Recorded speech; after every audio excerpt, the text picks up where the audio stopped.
Hey, this is Jeremy, aka the in-game boss. And this is Jerron, aka the Evil of Aku. And I want to tell you about a show as part of the In-Game Boss program network called the In-Game Boss Podcast. It's a podcast about fun topics and questions that challenge the listeners and each other.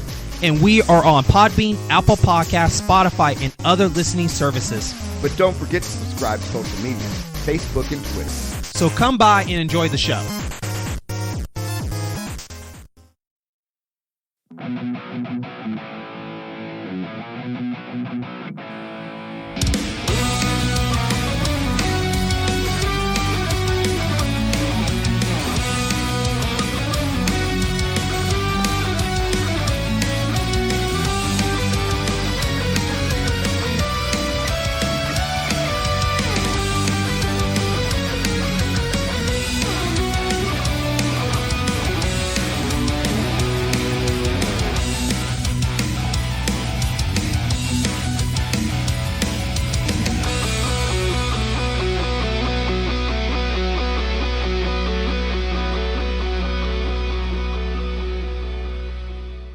What is up, Deuterinos?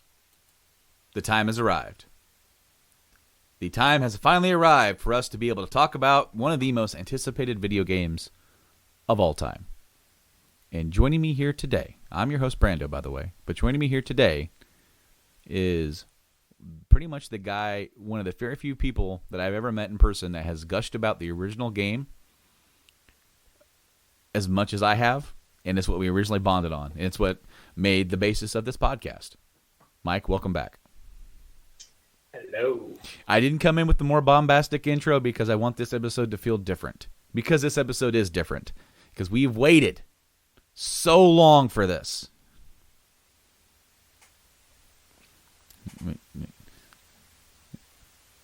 Yeah. We've waited. That's all I'm gonna do. Like 20 years at least. 20 years. You know, they originally announced a remake of FF7 back in 1999 or 2000. They were going to remake 7, 8, and 9 for the PS2, and then they realized it'd be too daunting, so they didn't do it. They did the FF7 tech demo on the PS3 that, you know, showed what the games could look like in this new graphics engine that they had running in real time. And they just redid the intro to FF7. Which, of course, they had, you know, character models from Advent Children already done, so it was a lot. They didn't have to do as much creating from the ground up, like on that front. But it was just a tech demo. They were like, "Does this mean?" You know, people are like, "Does this mean a remake is coming?" They're like, "No, absolutely not. That'd take way too much work." You know, and so we move along. We get some more Final Fantasies. We get 13. We get 14, the online game. We get 15. Watch the movie first. And then we get Final Fantasy VII Remake. They finally remade a portion of the original game. A portion. Of the original game. Game. So, guys, we are going to try and keep it kind of spoiler-free for the first part of this. I just want to, if you guys want to like avoid spoilers at all costs, please listen to this after you've played the game as much as you want. We are going to get into spoiler territory at some point. There will be early spoilers because Chapter 2 has the first introduction of Whisper / Sephiroth. So yes. I mean, technically that's considered a spoiler, but it's so early in the game, it's not really a spoiler, in my opinion. Yeah, I mean, that's early. We're going to try to avoid, like you know, in-game spoilers and, you know, kind of other big stuff, because when we get to discussing the story, that's when we're going to really tell you, hey, cut this off if you really haven't played the game, because we're going to talk about characters, talk about, you know, music, other things about getting this game to us, and all that kind of stuff, and that won't be as bad as like of a spoiler, but just fair warning, you know, listen at your own danger, or listen at your own caution, or whatever, because Mike, it's finally here. I got this just today. How can I review the game when I just got it? Well, somebody bought 2 copies, which we knew was going to happen. So there was a delay in the shipment of physical copies through Amazon, and that's where I pre-order almost all of my games because before this current circumstances that we're living in. It's very like I've never had a thing where I've had a game delayed. It's always there on day of, and I've even had one time with Dragon Quest VIII on the 3DS. It came the day or like a day or two early. Like that's badass. Like I got this before anybody else. With this came out on Friday the 10th of April, and I got it today on the 15th. The 15th. Originally, it told me on Tuesday, but I got it today. This is the deluxe edition, which I also purchased. Have you already opened it? Yes, I have. The show. Yes, I have. Because all my stuff is actually on display. So, like, I have. Yeah. Because one, the cover of the Steelbook is. So first beautiful. of all, you get the actual, like, or just the game, OG cover, baby. OG cover. There's actually a flip cover. Yes. I'm not showing you my codes. Because there's actually a code in here that I haven't redeemed yet. That's Cactar. So he's not really worth it. Is he not? No. I was a little upset. I got him and he doesn't do crap. Anyway. I mean, early game, he does 1,000 damage.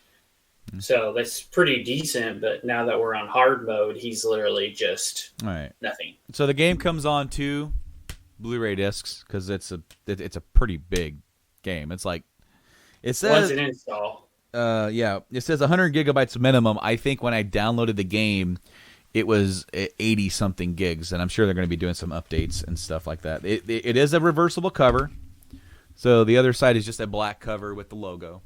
Right. Which I won't use that side because I really dig the old school artwork. Yeah, the redo of the original artwork. Yes. I thought that was just so cool. And so it comes with just a normal copy of the game. And then you said the Steelbook.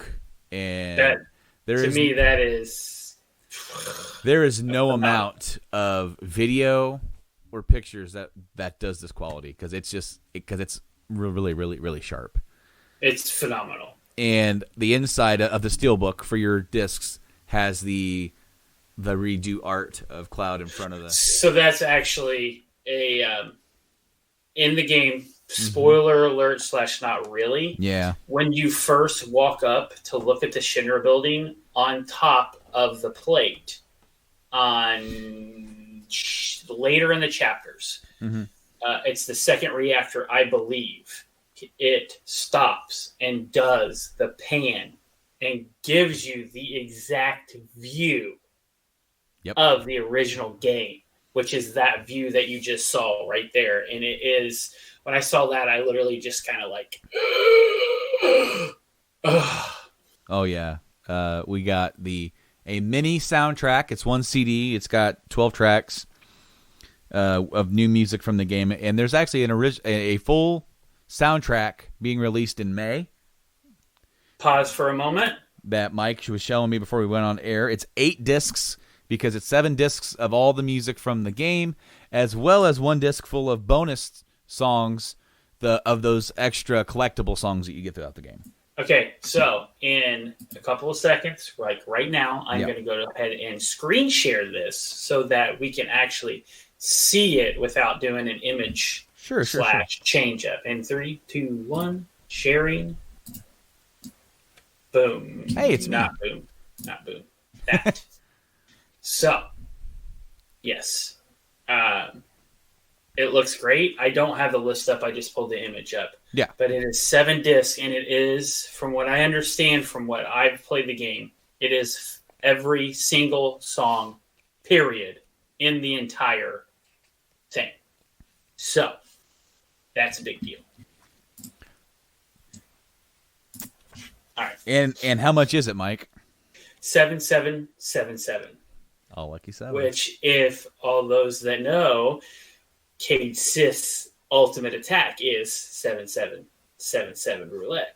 Well, you also 777. Well, you have all lucky 7s. If you manage to get into all lucky 7s, instant death. Yeah, pretty much.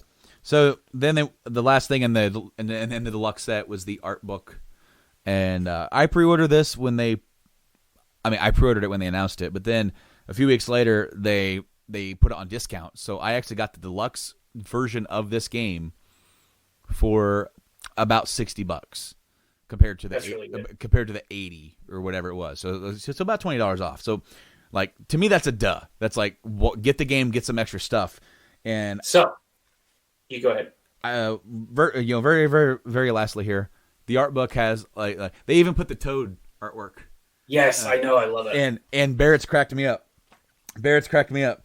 Like, I can't believe it because Barrett's little Toad guy's got sunglasses on. Yes. Yeah, he looks like a Battletoad. Yeah, and by the way, there's somebody else in here that I don't recall seeing in the game at all. Maybe if I replay it, he might be there. Show me. It's a drawing of Zangan, Tifa's martial arts teacher. Yeah, he's not in the game. He's not in there, but they went ahead and did a concept art for him, and they got concept art for pretty much every character that is in the game.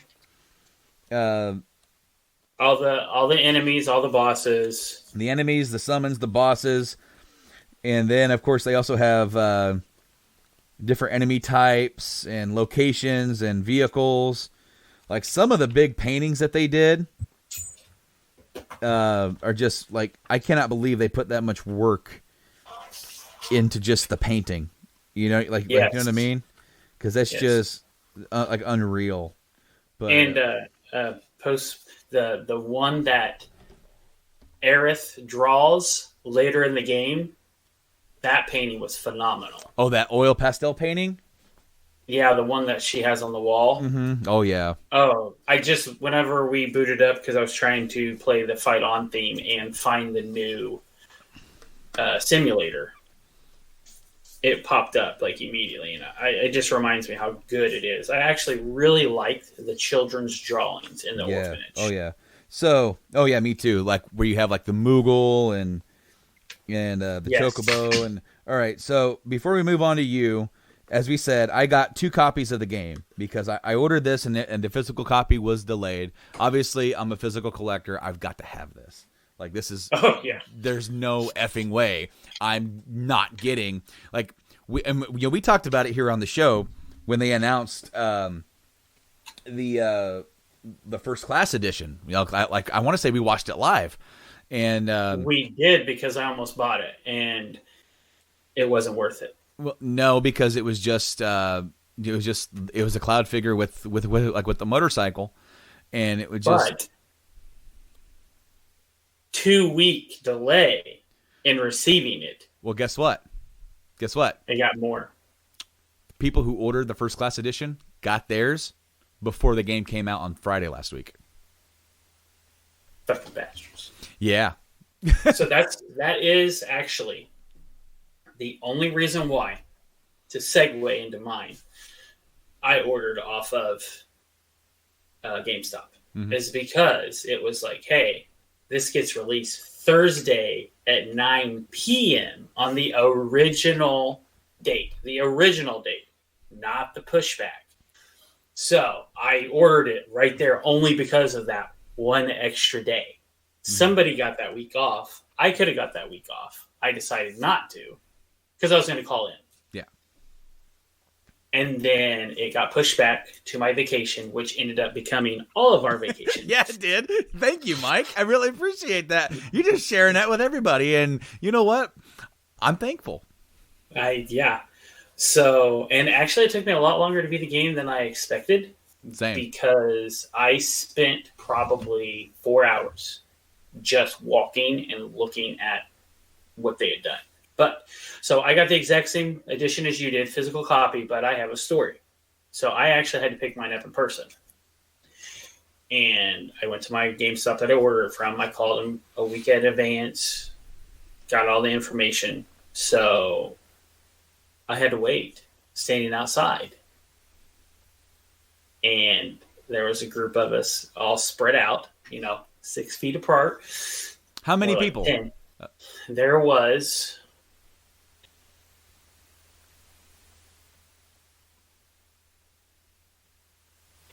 There was 8, including me. that stood out there. Now, basically, they were only taking 2 people at a time, and you would tell him, show him your ID, give him your debit card. He went and got your stuff, then brought it back. So one of the things that I got that I did not expect to get, because like I said, the only reason why I pre-ordered it on there was because they were guaranteeing 9:00 p.m. release the day before. Right. So, that's why I did it. Granted, you did not say what you got for your pre-order. Oh, for my pre-order, I got a PS4 theme, and it's a Sephiroth. Which I'm jealous of. It's a dynamic Sephiroth theme, and it's the picture that's on the steelbook with him standing. Yeah, with him standing by in front of the Shinra building with the flames, except all the embers and stuff move, and his hair kind of, I'm not sure if his hair moves, but it's around that, around that kind of the same level. So that's what I got, because I'm back here, and I'm like, also, since I pretty much was like, what am I going to do? Do we have the extra money for me to do this? Because this is an extra $60 that I have to spend on this game. Mm-hmm. I got the go ahead. I was forever thankful. Thank you. And then about a week before, they opened up preloads. So I was able to download the game almost a week in advance on both of my consoles. The only thing that wouldn't install was the Chocobo Chick DLC that you got for pre-ordering it. And that didn't install until the date cleared. Wait, the Chocobo Chick? Chocobo Chick. Because it was Cactar.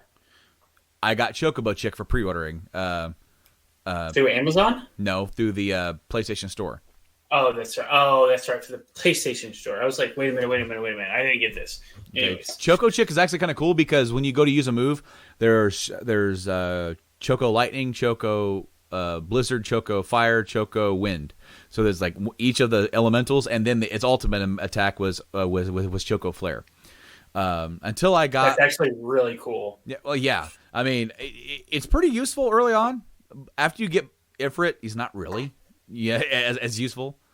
But he does all the elements. So if you're doing elemental attacks, sure. You can. If you're the flare is magic damage, non-elemental. Yeah, non-elemental. Yeah. So anyway, it is pretty useful because you get all of them. And it can be strong against any type. But I was able to preload it. I was able to start playing it midnight Friday. So there was a quick plan that I had to stay up and start, but I chose not to, and chose to just wait and start about 8:00, 9:00 in the morning. Which I remember you sent me a text that morning and said, "I woke up early today, and now I have to wait." Mm-hmm. And what did I respond with? A fucking freaking picture. But see, I made sure that it's from the early part of it's the same, it was Reactor 1, it's from the demo, but I'm like, boom, and you're like, what? Because I had told you that I had pre-ordered it, but you had forgotten. Yep. And so I actually got a few hours head up on you, and it pretty much stayed that way, even though, I streamed the whole first day. I was going to stream the whole time, but I had an issue with the stream where I lost audio for 2 hours. Right. And so a whole segment, and it was the segment like chapter 5 or whatever, or maybe it was after that. Maybe it was like chapter 8. Yeah, chapter 8. Budding bodyguard. Because it was full of side quests. Okay, cool, run along, do some stuff, and then, it was late at night, and I'm like, I'm gonna do all this stuff, and that way tomorrow when I go up, I'm ready to continue on with the story. Well, somebody hopped onto the chat. It's like, I can't hear the game, and I'm like, so I opened up the stream real quick. Shit, I can't hear it either. Hopefully, because I could hear it just fine.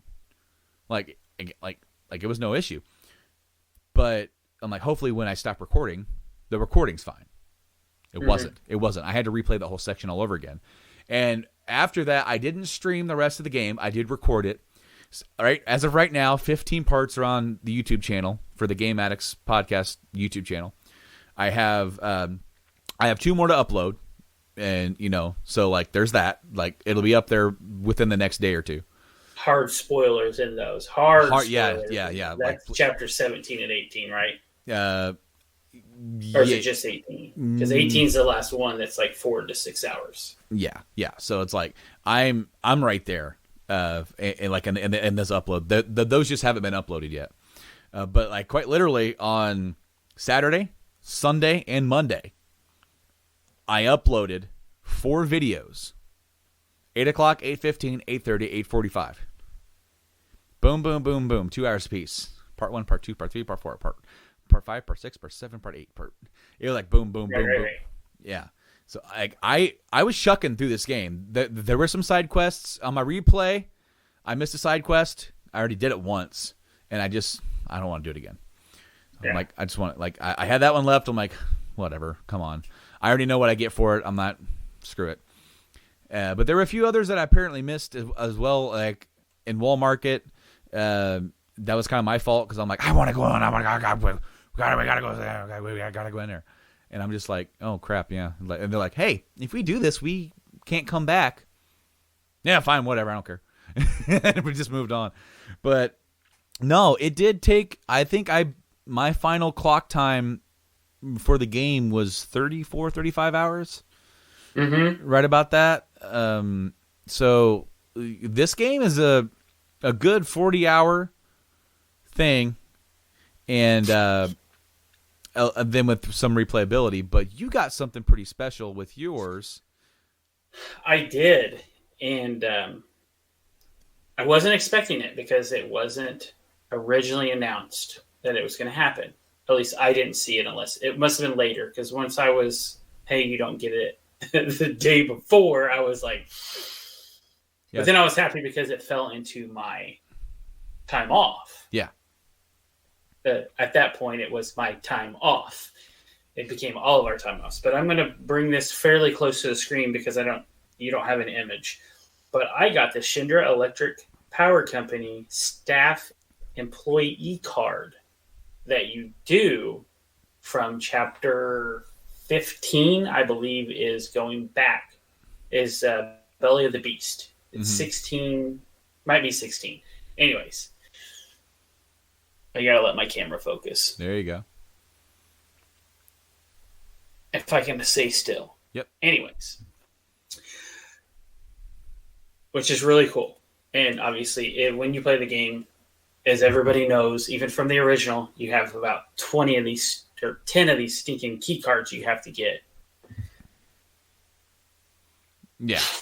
In this one, quotation marks. But that was a nice addition. He handed it to me. I'm like, what is this? He goes, oh, that's your gift. I'm like, what gift? He goes, oh, we handed out.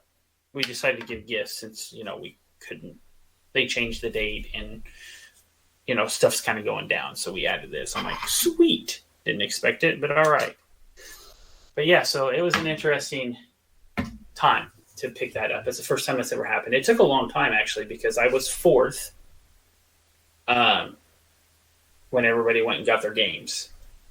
And it took about 20 minutes, 30 minutes, standing outside waiting. And then I came back, loaded it, did some stuff around the house, so I could kind of stay in here for at least the first couple of hours. Well, yeah, because the install time is so long. It's about an hour. It's like an hour and something. For me, I think it's like an hour. Mm-hmm. I think it was like almost exactly in an hour.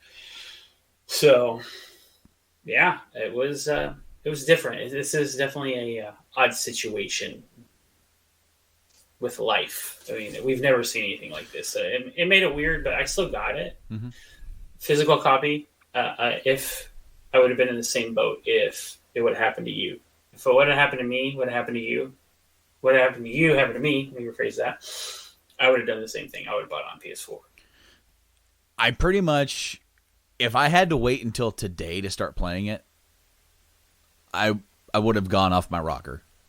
I wouldn't have. No way. Yeah, like because that was my job for the last 4 days. That was 10 hours. Yeah. Oh yeah. No. Like minimum 10 hours every day. Friday and Saturday, I put in 12 hours both those days. I started each day at around 8:30, and then see right there, you got 2 extra hours on me each day. and then I played Friday night. I played until 1 o'clock in the morning, and then Saturday I played it until about I think I quit early, a little early on Saturday, like about 11:30. I could have kept going, but I decided to quit and get some sleep because like I stayed up so late the night before. And then on Sunday, I had to cut around 7 because she wanted the baby to sleep back here. Because when the baby sleeps a little bit better back here than he does in the rest of the house because we're so close. And literally us walking or making too much noise can kind of startle him and wake him up or make him roll over, and he gets pissed off that he's on his belly. So then it's like, oh, crap, now he's awake. Now he's got to go back to sleep. Sometimes he doesn't. Being back here, he's kind of isolated. So I acquiesced and did that, and then because of that, I was not able to beat the game on Sunday. But I did on Monday morning. So yeah, so you beat it Monday about 6 hours before I did. Mm-hmm.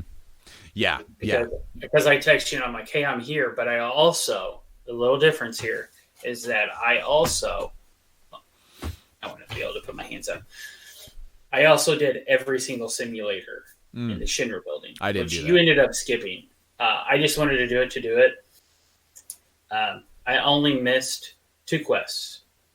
And, well, technically, if you consider Eris, Limit Break 2, level 2, as a quest, we both missed that one. Yeah. Because we didn't do it immediately after the Coliseum. We continued the story. Mm-hmm. And I missed those 2 quests. The one to help Johnny because he's sick. And whatever came after that, it's question marks for me because I didn't catch that one. But the one I didn't do was to Johnny and then the other one at Walmart. So I didn't start really focusing on learning my abilities like until Hojo's lab. See, I started with Tifa and Cloud. Yeah. Because Cloud, you use the same weapon. I mean, like, you know, the Buster Blade starts out with his ability already 100% proficiency. So I went through. I didn't do Barrett's until really, really late. Since I got him after all the disaster. Yeah. And I really didn't focus on him because I had that really good gun that he has that like doubles his damage.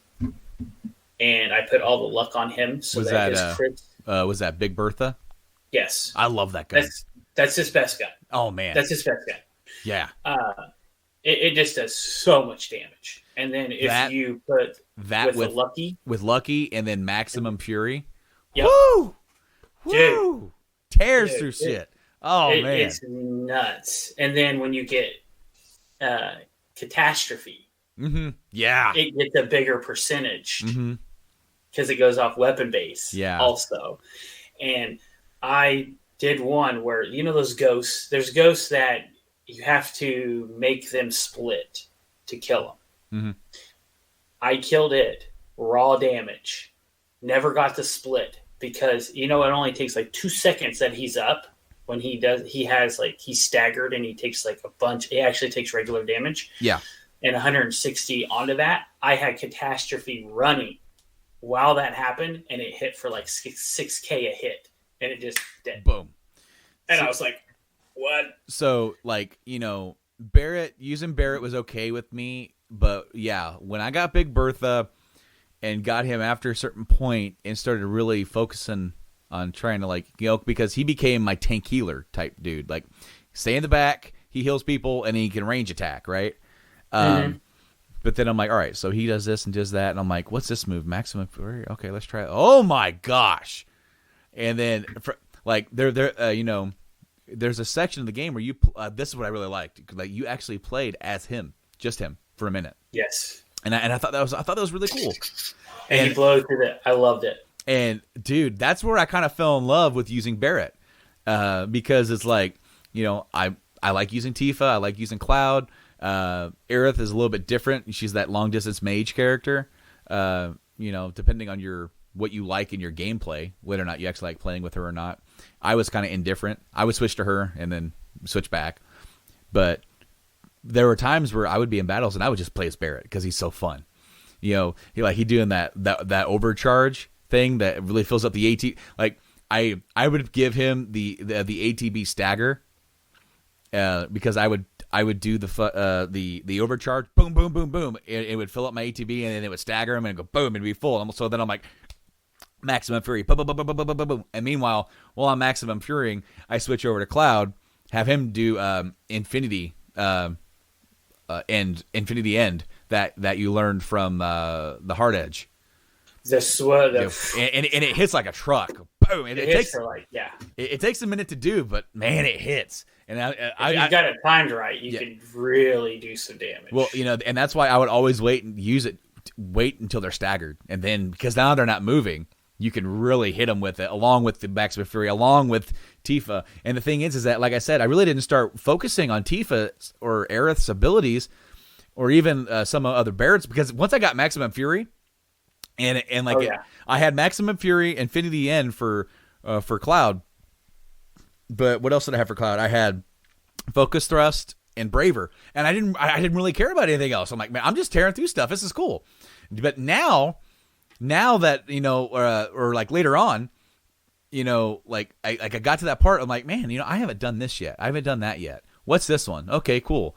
And getting like, okay, so Tifa has a focus thing that does stagger stuff. Okay, cool. And then she has an ability, the Star Shooter or whatever. The Star.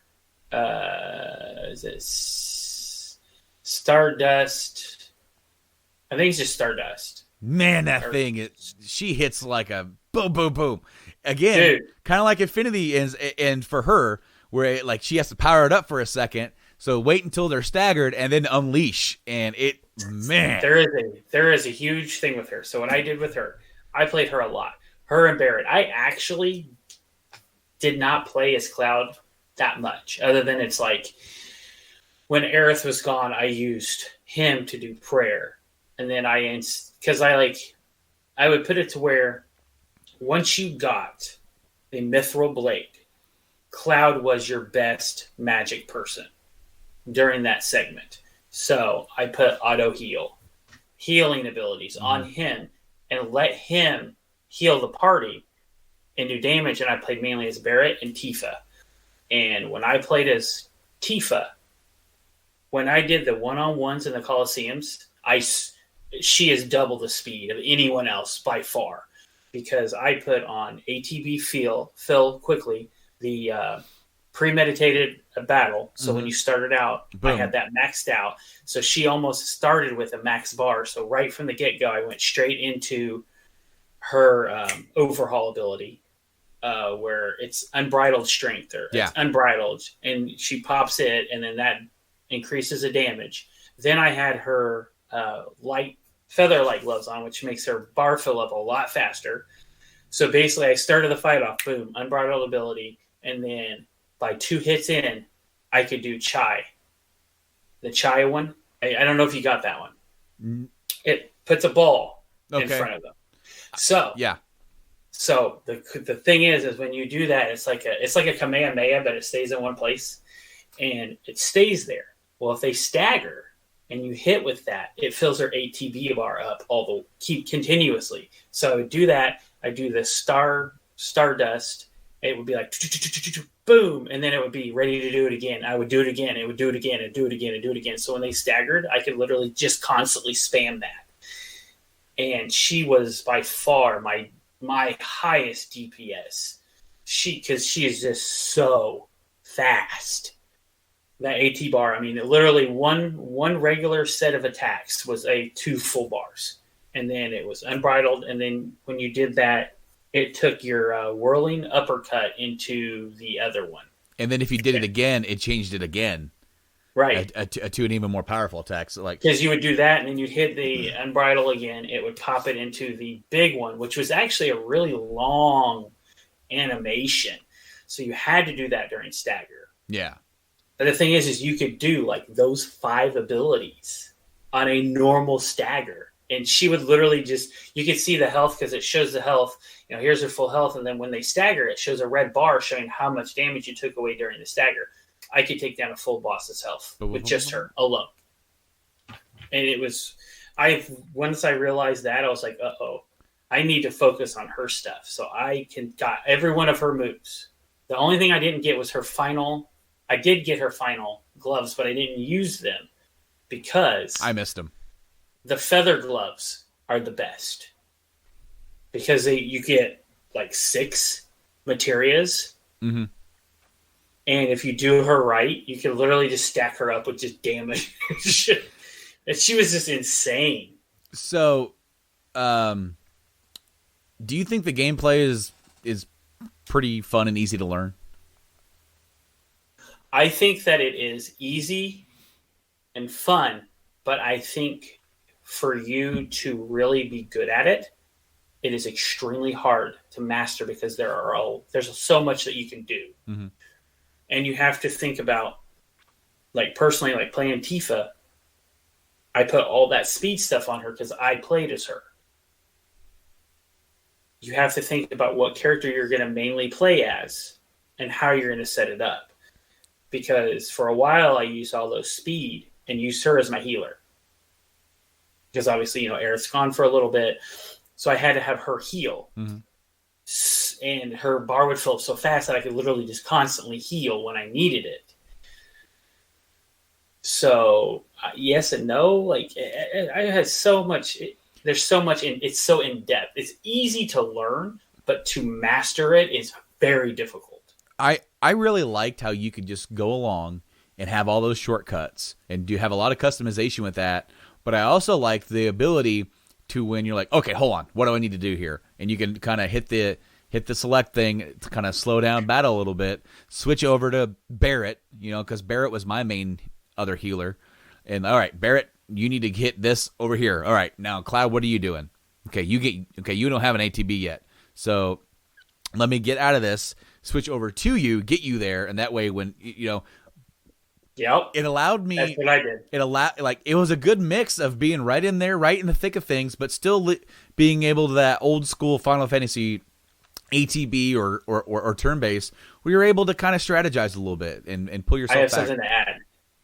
So I didn't use the quick ones until Sephiroth because I didn't feel like I needed it, and then I had to remember which ones I had because I had the ones from way back. Yeah. Well, luckily for the people that I had this stuff on, but obviously you're using prayer with Aerith. If you set Aerith up right, like a regular cure is half your health bar. I know. And also 2K.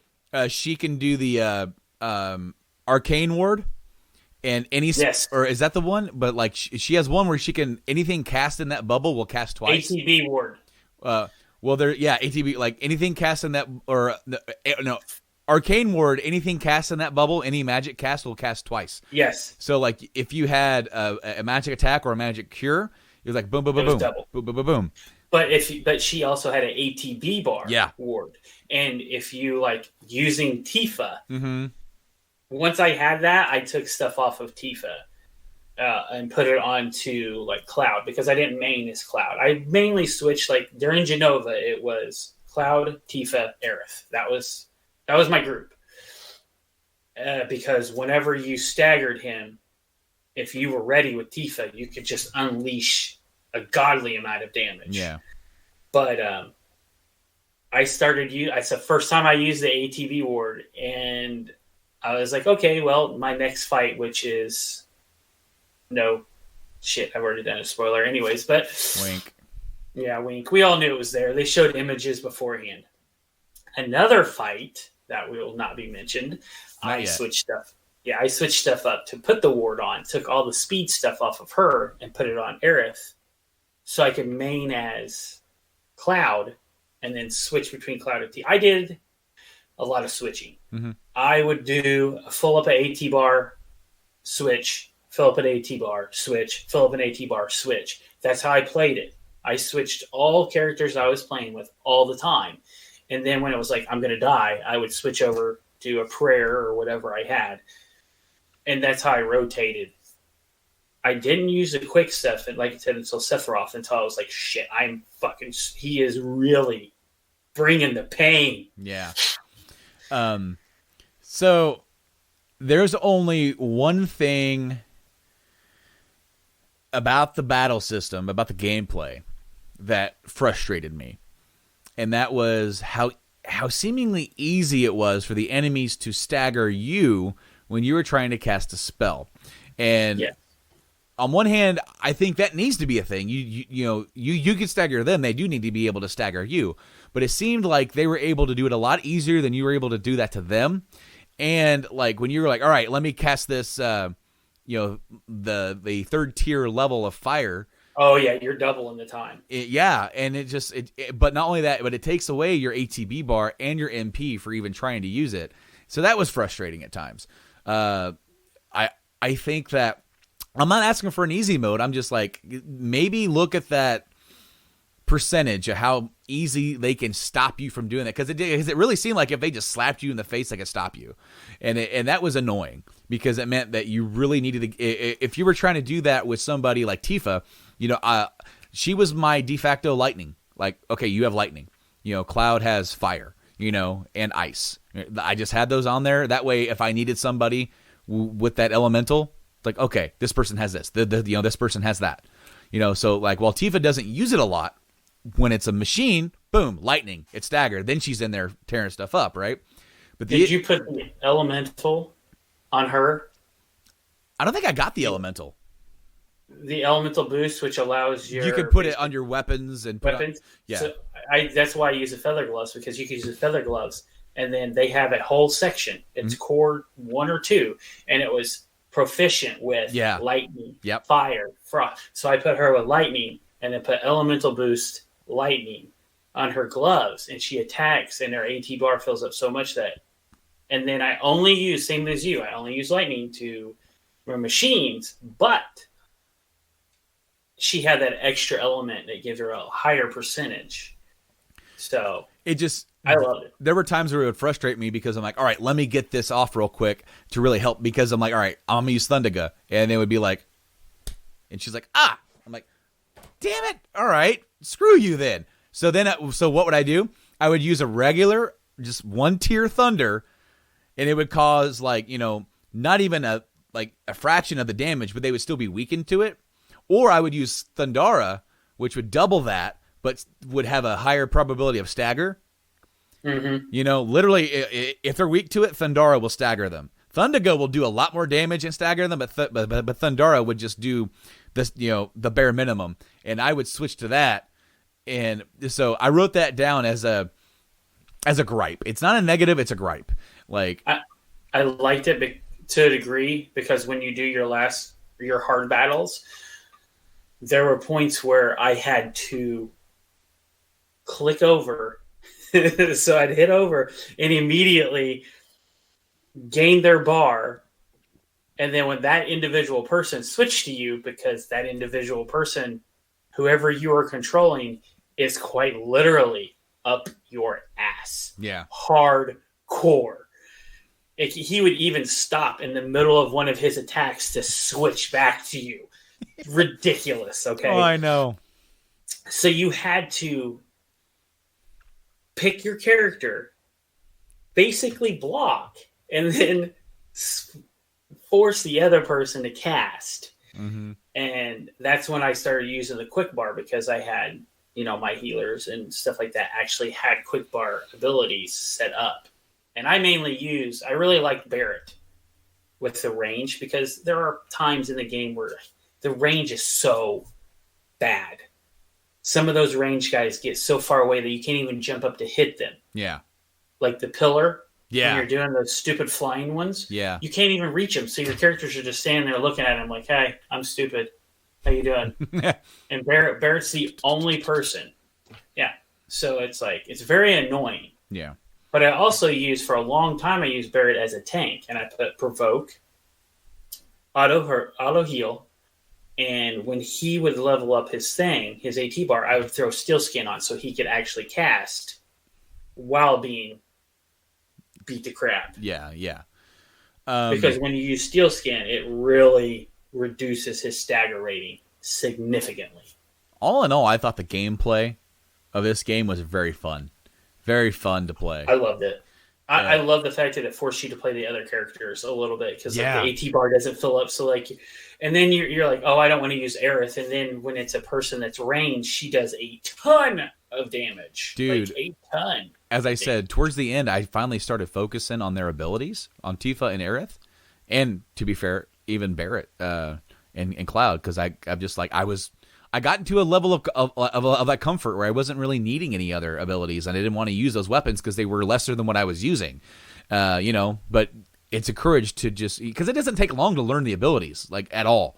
Like quite literally, like when I was looking at weapons that I had, I'm like, okay, I never even bothered to do this. Let's try to do this, and I was just powering through them to the point where I have Tifa's all and Cloud's all done, and I'm still in Hojo's lab. Like if you do the AT boost.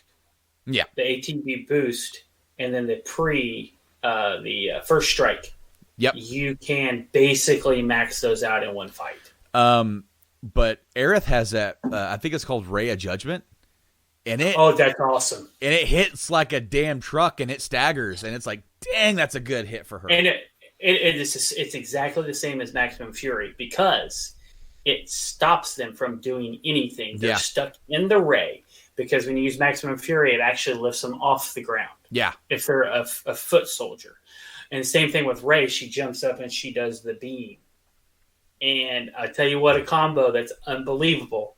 Barrett and that. Yeah. Back-to-backing those. And they can't get up. Nope. You pretty much pincered them. You switch to Cloud. Yeah, you can switch to Cloud and then go into the slam, and you could actually do his big attacks because Cloud's abilities are good, but you have to be set up for them. You can't just like Braver's good, Focus is good, and the triple slash is good. You know what?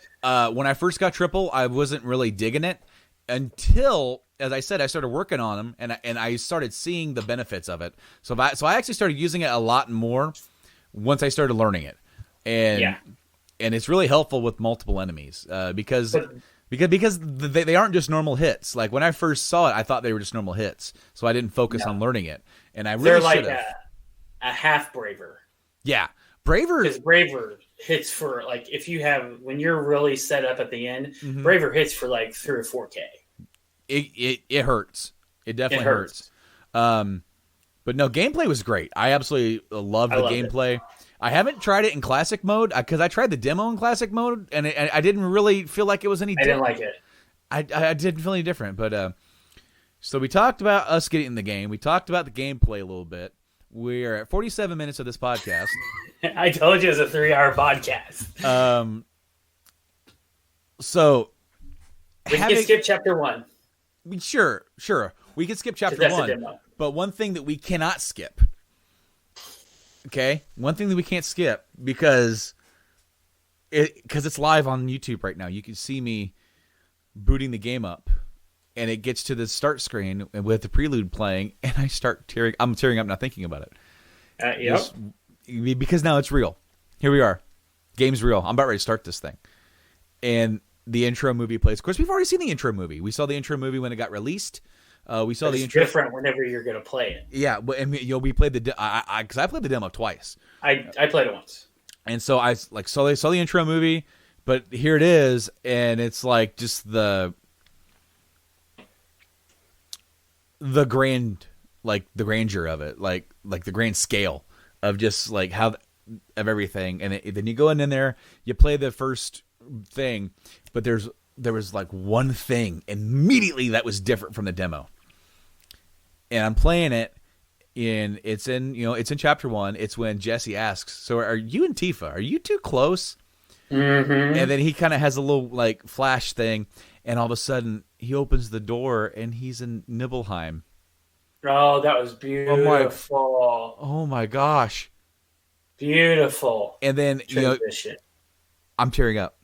I'm goosebumping out. Because you're looking through his eyes, and he sees Tifa as a little girl. And she's calling out to him. She goes, "Are you ignoring me?" And then he's like, he kind of comes back out of it, Mm-hmm. And then it goes back normal. It's like, typical. It's every day. If I'm back here doing something with this microphone, what am I going to do? Smack it right across. I'm going to smack it.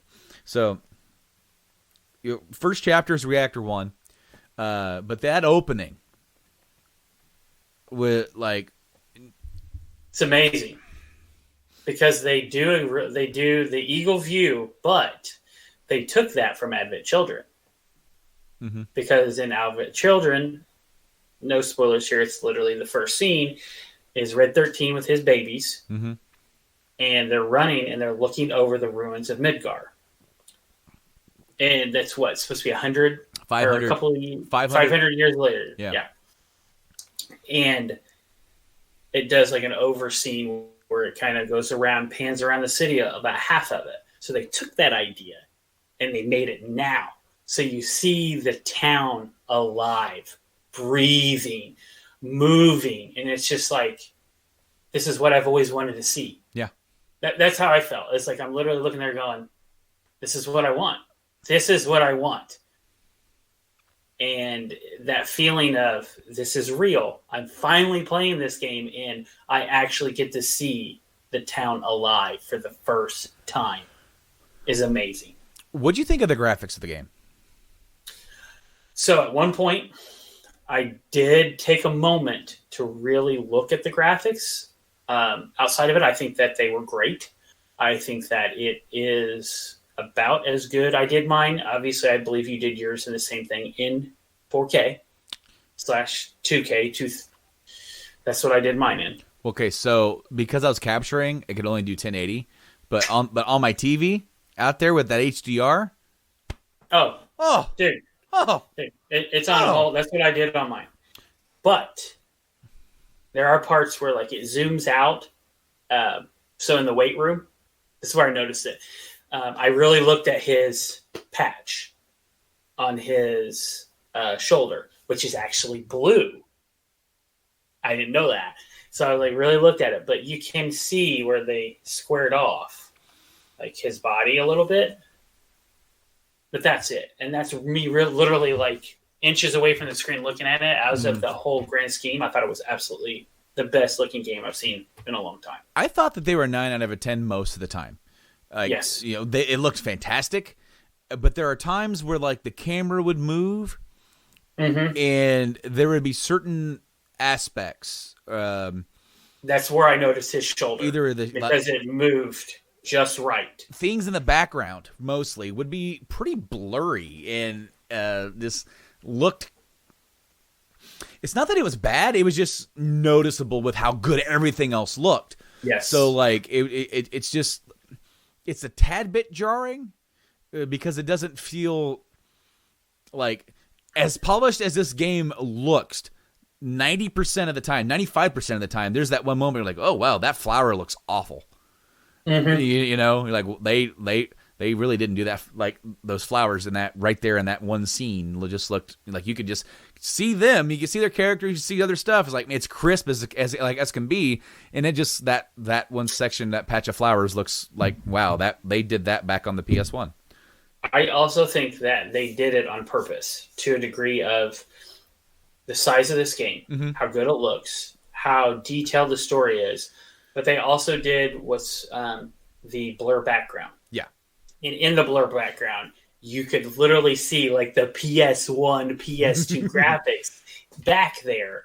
But I also believe that is on purpose. I think some of those are on purpose to give you that, look, it's blurred. And then when it's blurred, so you're looking at the person, it blurs. And as it goes back and cleans up, it takes that PS1 graphics and turns it into current gen graphics.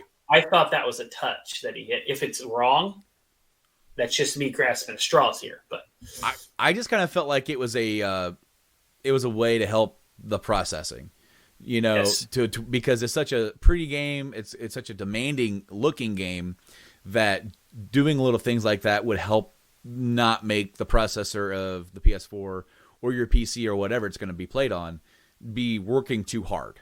Because I think they focus only on the PS4 because they will upgrade all that stuff. Because you best believe that's getting put on my PC, and the graphics are going all the way as high as they can go. in fact, the last trailer that got released, it said gameplay captured via PC. So people are like, what? But they also said PC, so they specified, hey guys, this is the top dog. Yeah. Like, you're not going to get any better than this currently. So, the next thing I want to talk about, music production. I have one name to drop, and I don't actually have to drop it. Well, I know what you're going to say, but the interesting thing is, he didn't do the bulk work on this at all. I know he did. His underling did. Well, it was a guy that worked with him on the original. I don't have his name, so please excuse me. But he worked with him on the original game. He's actually retired, from doing this. But they Nobuo said, "Hey, bring this guy in. He's good." And they offered it to him. And he goes, "Yes." And they had a younger guy with him. Those two guys did that together. Nobuo came in and did the new song, like the song, and he was there for a consultant because this is his music. And ultimately, the way that I thought and the way that I perceived it is that Nobuo, while he had consultation, he kind of let these guys run with it and go, "You guys do what you want," because these guys are like, "Look, this music is already fantastic. We can just simply redo this in the modern." And for a lot of songs they did, but what's cool is that they did different versions of the same song, and you hear them all. Yes, that was absolutely brilliant to do that, because you would have they had one which was classic. Yeah. Then they had one that was new age, I want to say. You know which one I'm talking about. Then they had one that was metal. Sure. Steel guitar. Well, different intensities. Like for the battle music, you had like 4 or 5 different versions of the battle music with different intensities, and even had some they put different, like in the reactor. You would have like a reactor version of the battle theme where it's a battle theme, yes, but it has ambiance of the reactor theme in it, or something, or like same with the Shinra. It's like it's there, and they'd have different versions of these themes that would be playing all at the same time, but whatever you were doing on screen would change the version. Like so if you had just a background music playing, and then you went to a battle, sometimes it wouldn't just shift to a new battle song. It would be that song you were hearing amped up. And then now you're in a different mode of that song. And then once you got out of battle, it would die back down. And depending on where you were at, because they had specific ones, like Shinra had its own battle song. Yes. It was a Shinra battle, and it was perfect because it had that ooh, doo, doo, that in the background woven in with the original battle, and you're just like, you don't feel like you ever left, because it was the Shinra, because in Shinra building you have that music, which is, we all know that music. Then you have the battle music. Well, they literally, you would hear it and then it would start the battle, and it would, as you would say, it would amp that up, but then it would just weave in the battle, and it literally seemed like it was meant to literally be there. Yeah. Well, perfectly. And what I like about it is that it's so seamless. It's so seamless in the way that it's done, that it's not jarring. They wanted to do it to where, the music just wouldn't change, like with a new scenario or with battle or with anything like that, that it would be dynamic and that it would roll into it. They described it as kind of like a DJ mix. It's like when you hear a DJ mixing and doing stuff, he's not just like, okay, yeah, flip this thing over, now it's a whole new thing. It's like he's going to find a way to transition. And so they really try to find and develop a sort of an AI into the programming. It's just like, what are you doing? What is your input? What do you like? Or did you go into a battle? Did you go over here? Did you leave this? Did you go do that? And it'll adjust the music accordingly. And I think that's perfect. I mean, there's so many different, as we said already, versions of these songs, but then like you'll be rolling into, like when you and Aerith are going to go to Sector 7 and you have to take that little detour, right? Mm-hmm. And then it's like it's that one song that plays in the Sector 5 slums in the original game. Dum dum dum dum dum dum. Yep. And once that, I'm like, every time that like a familiar tone would come in, I'm with you. and almost the exact same way, I'll be like, God, this is how. Yes, no, like I was. There's a couple of things I want to add. The victory song, which you only hear during certain things, but there is a reason why you almost always have to keep this one character in your party because he does it. The first time he did it, I had to stop. Oh, dude. I had to stop, and then it was like, I have to play with you more. So then I just ran around and did a bunch of random battles so I could hear him go. Barrett will do it. Whenever you beat a battle, the characters have like, I don't know, 4 or 5, maybe more sayings. And sometimes it's a quip where somebody responds to him. Oh, so one person only has those quips during that specific time. Mm-hmm. And you know what I'm talking about, right? The one with Aerith? Yeah, the church. Yeah. When they're coming from the church. What I liked is that there was, like, as you progress through the game and the dynamics between the characters change, and, you know, because obviously they're different from the beginning than what they are later on. There's more trust. There's more, like, got your back and all that kind of stuff. And, Cloud says to Barrett, we make a pretty good team. Barrett's like, and who'da thunk? Yeah. You know? And I love that little stuff. And it's like you'll be fighting along and Cloud will be like, keep those fists up, Yeah. For Tifa. Thanks, coach. Yeah, thanks, coach. Smart ass. Yeah. And very smart ass. Yeah. So since we're going on this, I definitely want to segue into Aerith. Because as we know from the game, the original game, Aerith is this sweet but kind of quirky individual. Now in Advent Children, you see a little bit of the quirk, but not very much. In this one, they really took that quirk and they really expanded on it. Yeah. The best thing about it is when you're going through and they have the three conversations back to back that matter, is when she's like, I wonder why they're attacking us. And he goes, well, they usually attack the weaker enemies. Then the next battle, they all attack only her. They do not attack you as Cloud. They only attack Aerith. And then she go, that was strange. He's like, what? Well, they attack the stronger enemy. And it's like that stab right at him. And you're just like, wow, she's a little snippy. And then her cursing. The first time. Okay, so let's segue into the characters. And we're going to talk about... We're going to try and stay away from major spoilers for some of these, but we're just going to give our thoughts pretty briefly on the characters. Cloud, what do you think of the characterization of Cloud in this?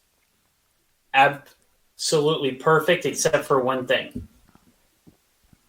Jesse catches him smiling. That is the only... But if you really look at it, he's not smiling. He's kind of smirking. And she goes, is that a smile I see? No. Like he instantly rebuttals. No. I actually like that a little bit because it showed Cloud getting a little comfortable with the people.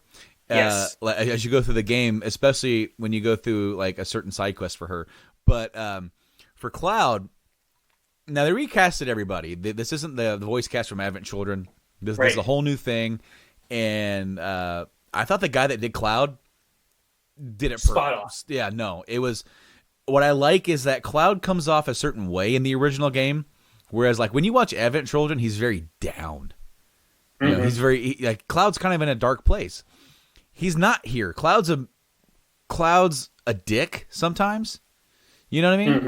Mm-hmm. But that's his cockiness from his quote unquote battle training. Well, exactly. Yeah, he's kind of standoffish, but I thought he was he said things that he would have said in the original.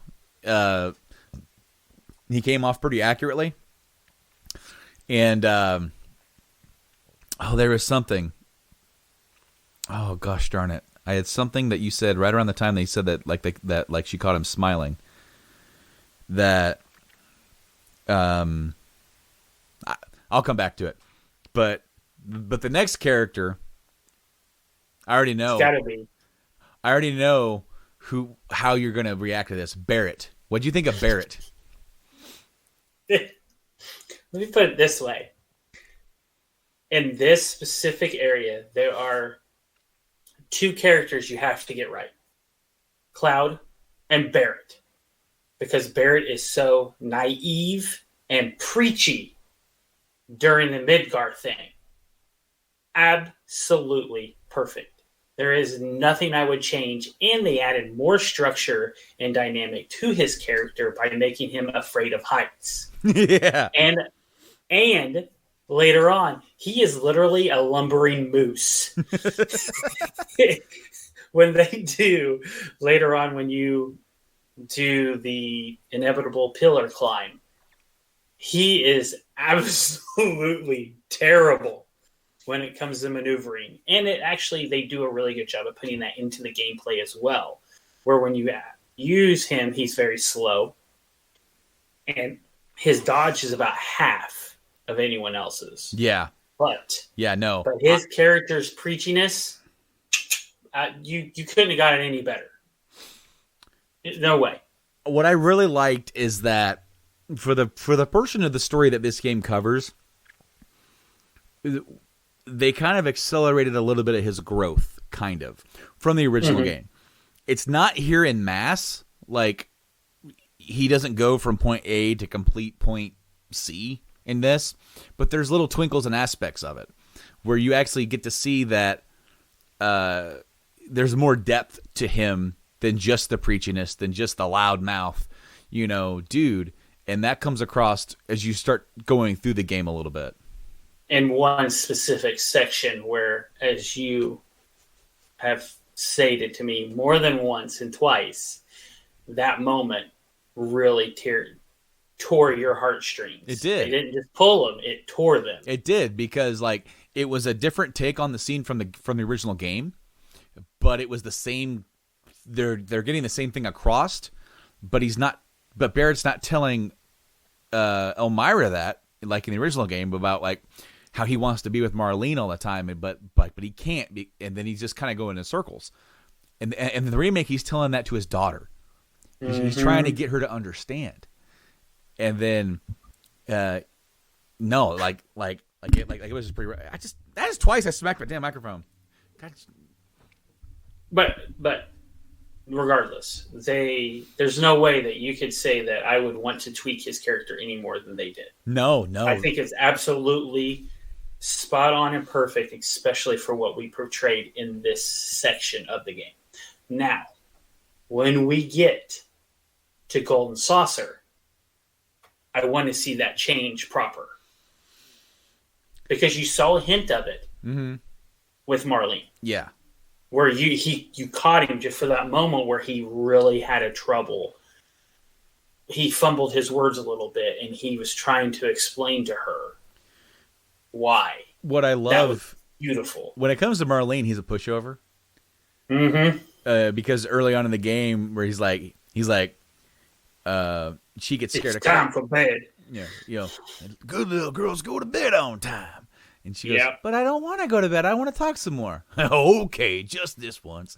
Yep. And it's one thing to add to that. Go ahead. No, you finish, because mine's actually later on in the game.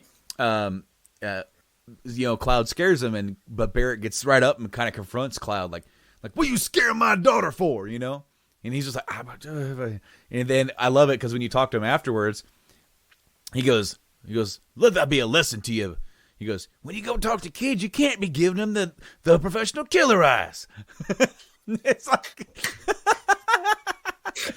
I loved it. He's great. Now, the one part that I was a little disappointed for a while until he finally did it, where he puts her on his shoulder. That was like, thank God. That had to happen. Because it shows it in the game where he does it, but it's blocky. And you don't get a frontal view. It's up above, and you just see him pick her up. But when he puts him on his muscle, and he's holding her like that, I was like, "Oh, that's perfect." I know. Moving on. Tifa. What'd you think of Tifa? I think Tifa was great. There are I have a little bit of gripes about her character model. As of her personality, perfect. Her character model barely showed any actual emotion to what was coming out of the mouth.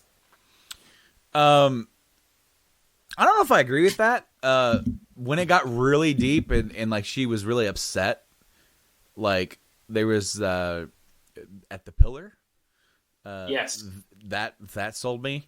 But one thing about Tifa that I really liked was how quickly she took to Aerith, and how you can really see that their relationship kind of spawned, like how like in the original game you always get the hint that they're very friendly with each other, but then like you're kind of wondering, well, like how did they ever get really close? And this game is going out of its way to kind of show you how quickly Tifa kind of attaches herself to Aerith and how passionate Aerith kind of gets about some things, and Aerith wants to help.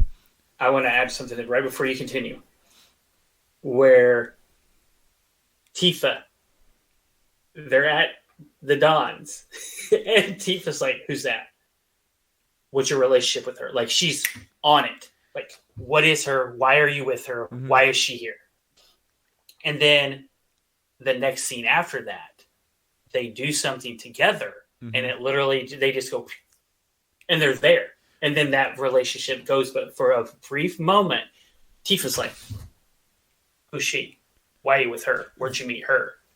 There's a couple of moments in the game where you kind of sense that there's jealousy from Tifa, but then also in its own weird way, and I'm not saying that this was overtly purposeful or that they're trying to convey this.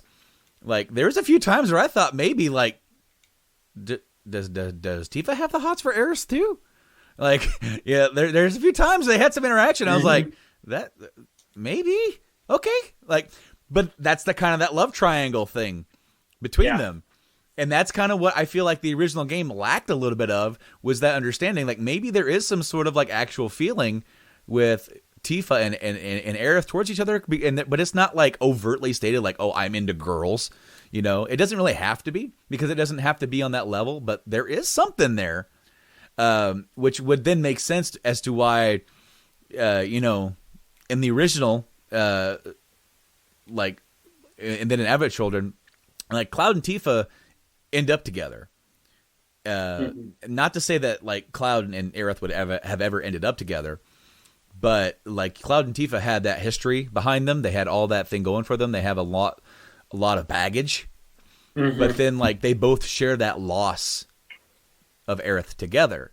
And if you have both of those characters have such a deep emotional connection with Aerith, that's yet another notch, another piece of carry-on luggage in that baggage that these two characters have to get over, because they both try to deal with that in their own separate way, which we'll hopefully see in some sort of manner down the line. But for Tifa, I actually really dug her characterization in this. Like I said, I really liked it, but there was only a few moments where I'm like, she seems sad, but it's not. Her facial expression doesn't match. Like, it's very blank, but then like you hear the emotion coming from the voice, but at a certain point it's blank. Only a couple of sections. There was one of my favorite scenes is the very first time when Cloud says, I mean, it's been 5 years, right? And Tifa goes, huh? Oh, yeah. There's that one little notch of, huh? Like, then she's like, okay, no, I can't. He thinks it's been 5 years. It's been 7. What the hell? Okay, fine. What else? And she just thinks that she mishears him and just continues. Well, either that, or she like actually knows, but she thinks something's off with him. Oh, she knows. So there's something off, and she's not sure what it is, and that's why she kind of wants him around. In the original game, it's just hinted that like, oh, he did that job and he's going to go far away. Now we know that he's there to fulfill his life as a merc. He's only going to be there for a while, and he's going to move on. He's going to do his thing. And he only stays there the next one was because Tifa was in a bind and he has a flashback. That I really like that. That was different. The way that they did that flashback thing about him remembering, I really liked it too. But we'll talk more about that later. Aerith, what'd you think about Aerith's character? We've already kind of talked about it. Perfect. I think it was perfect. I think that may be a little bit too snarky, but it works for what it is because he comes off as kind of a dick to her all the time, and she's like, hey, you need to soften up. Like, these people aren't going to attach to you unless you soften up. So she gives him that snarky, smart ass stuff back to him, but it's all in. You can see that it's kind of like her doing this, like ha ha ha, punch in the shoulder, like get it. And in this, I was going to talk about the fight, and he's just like, huh? He's like, no, I'm not doing that. And then when he starts to actually go to do the third one, he's like, and she's like, wait, what? And he's like, never mind. And she's like, oh, don't worry, I'll get it next time. It's perfect. What I really loved, again, adding to what I said about like the connection between her and Tifa, later on in the game, they do something together to help somebody. And what do? They both look at each other and they do a double high five. Like immediately, these two people are on the same page. Obviously because Tifa is much more not like closed in and everything like that. So I thought Aerith was great. I thought that they were great. I think that let me put this in here because it seems like I'm being very nitpicky and I'm saying, oh, I don't like him. That's not the case. I'm only picking stuff out because I'm wanting to pick stuff out as an overall character. I thought Aerith was almost perfect. I think Tifa was almost perfect. I'm being very nitpicky just because it's stuff that I've realized over time. Like maybe I personally would say there should be more emotion, but Aerith was perfect, especially the first meeting. Oh, yeah. Dink. Yeah, like just ring the bell because you hit it perfect. Slight spoiler here. We already know he's in the game. Red 13. I love whoever does his voice. I don't know who it is. No, I don't know. I'm not sure who it is either.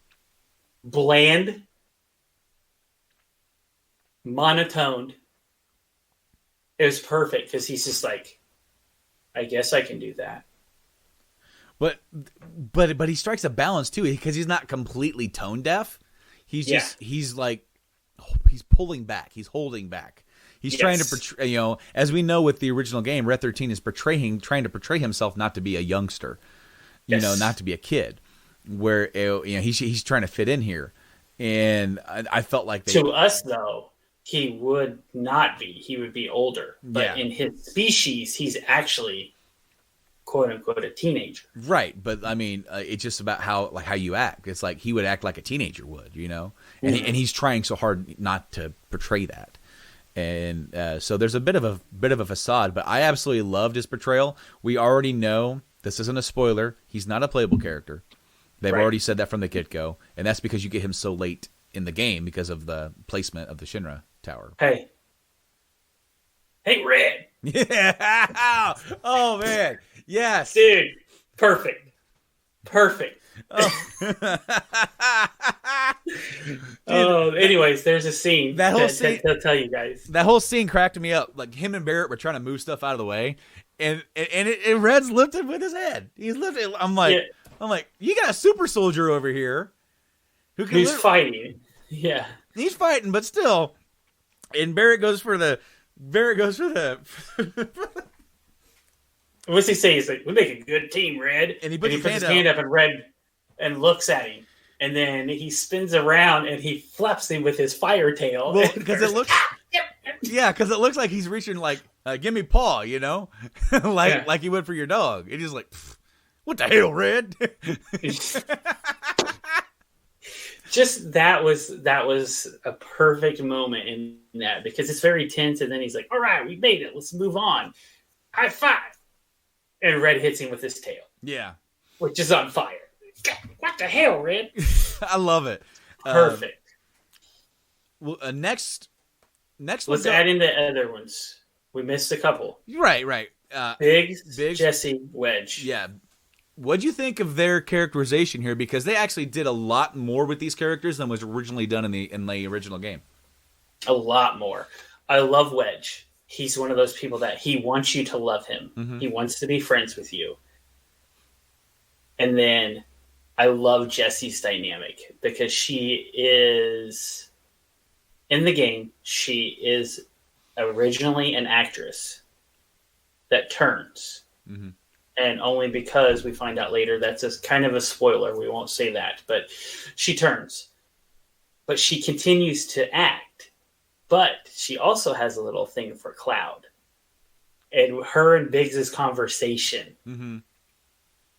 Where she's like, Biggs, you're not even on the same page. You're not even in the same book as everyone else. But she's like, oh, Blue Eyes over there. Oh, I see what you're doing. What? I mean, what's the first thing you notice? Looks. And he ain't bad to look at. Yeah. I love it. I love it. Well, and so obviously Biggs has something for Jesse that's not reciprocated. On that level. And what, like you mentioned that, she was an actress. Well, she got an actress job or an acting job at Gold Saucer as the lead, which could be the princess lead for the play that they do in Gold Saucer. And Jesse's not there anymore. She left. And now, so then they, when you possibly go on a date, you'll be doing that play that she was the lead actress of, because on special nights they'll bring people in and you'll get to play those parts. Right. But I really dug Wedge. He's a cat person.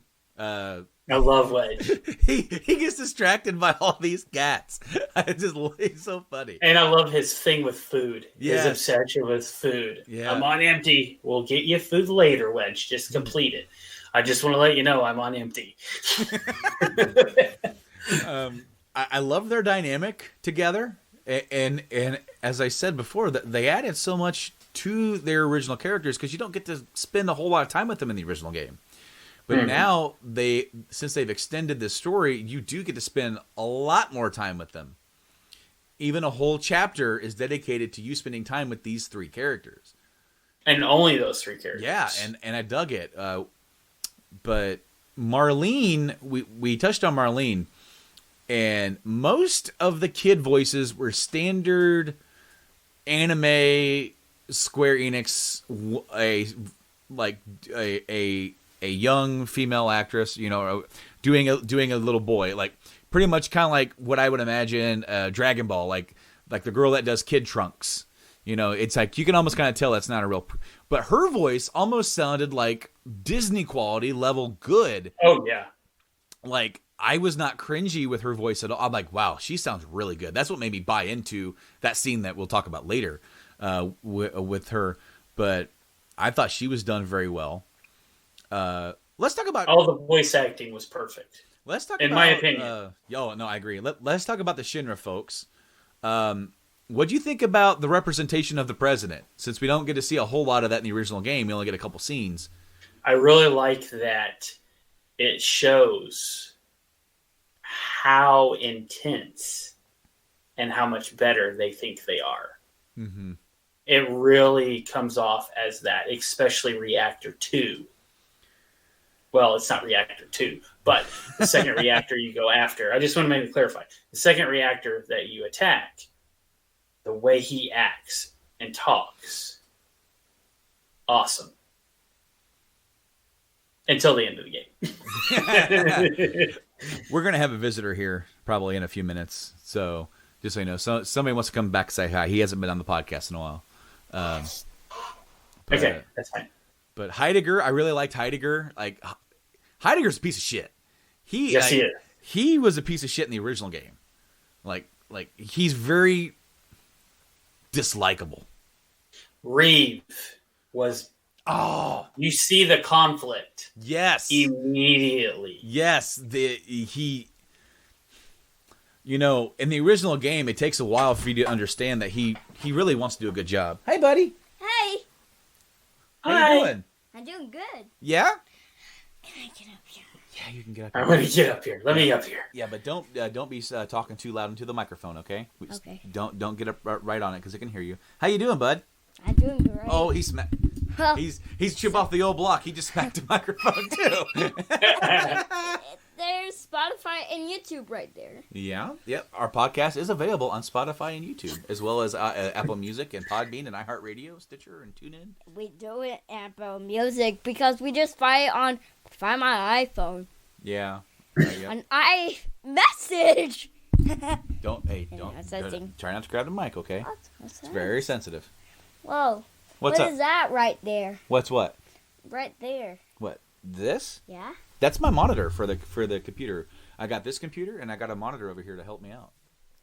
Oh. Who's Daddy talking to? You're talking to Mike. And what are we doing? We're doing the podcast. What podcast?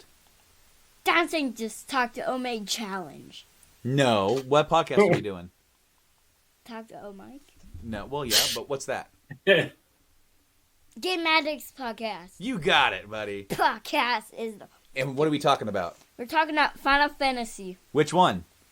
Final Fantasy VII. Yeah. Yeah! Look at you. You're so proud. Talking about You're the so Game Addicts Podcast Final Fantasy VII review. Yeah, good job, buddy. Look at that. Woo! Yeah. This is... Woo! This is woo. Who says This is- woo? Ric Flair! Ric Flair says woo. Whee! Don't we tell you something, brother? Is that Hulk Hogan? Yeah. Let me tell you something, brother. Yeah, we're You talking can't about. see me. Oh, you can't. Oh, is that John Cena? You can't see me. Yeah. Yeah. That's something. What But about- with the coronavirus, you can now see John Cena. That is PlayStation, and that is the controller. Yeah, that's PlayStation and controller. Why What? does the Boppy pillow in here? Because I was using it the other day. Oh, that's one of your pretties, and that's Toad. That's one of my pretties, and that's Toad. And Batman. Yep. Batman. Where's Batman at? Oh. Oh yeah, up there. Oh. And there's the wrestling today. Is that the Ultimate Warrior? Yeah, that is. Well, like we have seen every single movie listing. The What? The Batman Lego movie. Oh, we've seen all the Batman movies. Yeah. Just like Finding Dory, we have seen that one a lot. Yeah. Why is the Spider-Man picture off? Oh, because I took it down because I got this stuff over there. What's this stuff from? Do you know that one? Yeah. What's that? Is that from?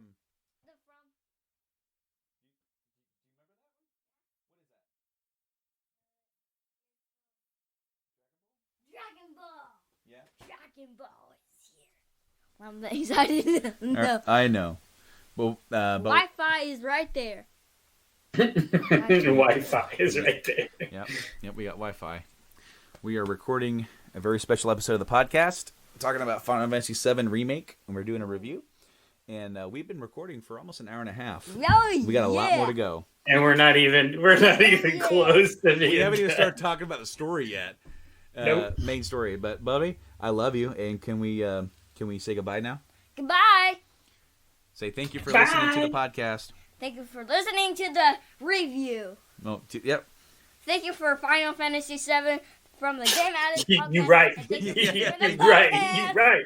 Thank you for Final Fantasy VII. Yeah. You are right. Say bye. Say Bye, bye, bye, bye, bye, bye. Say bye, old Mike. Bye, Mike. Bye, Wyatt. He says bye. Bye. All right, I love you. And I like to listen to my favorite song is Perfect from Ed Sheeran. Oh, is it? Yeah. Okay. Well, you're not gonna get back up here because we already said bye. Okay. Yeah. I gotta get back to the show. We got a lot more to cover. That is Daddy's Zoom. That is your Zoom.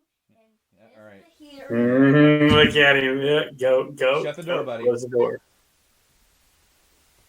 Love you, bud. Love you. Love you. Bye.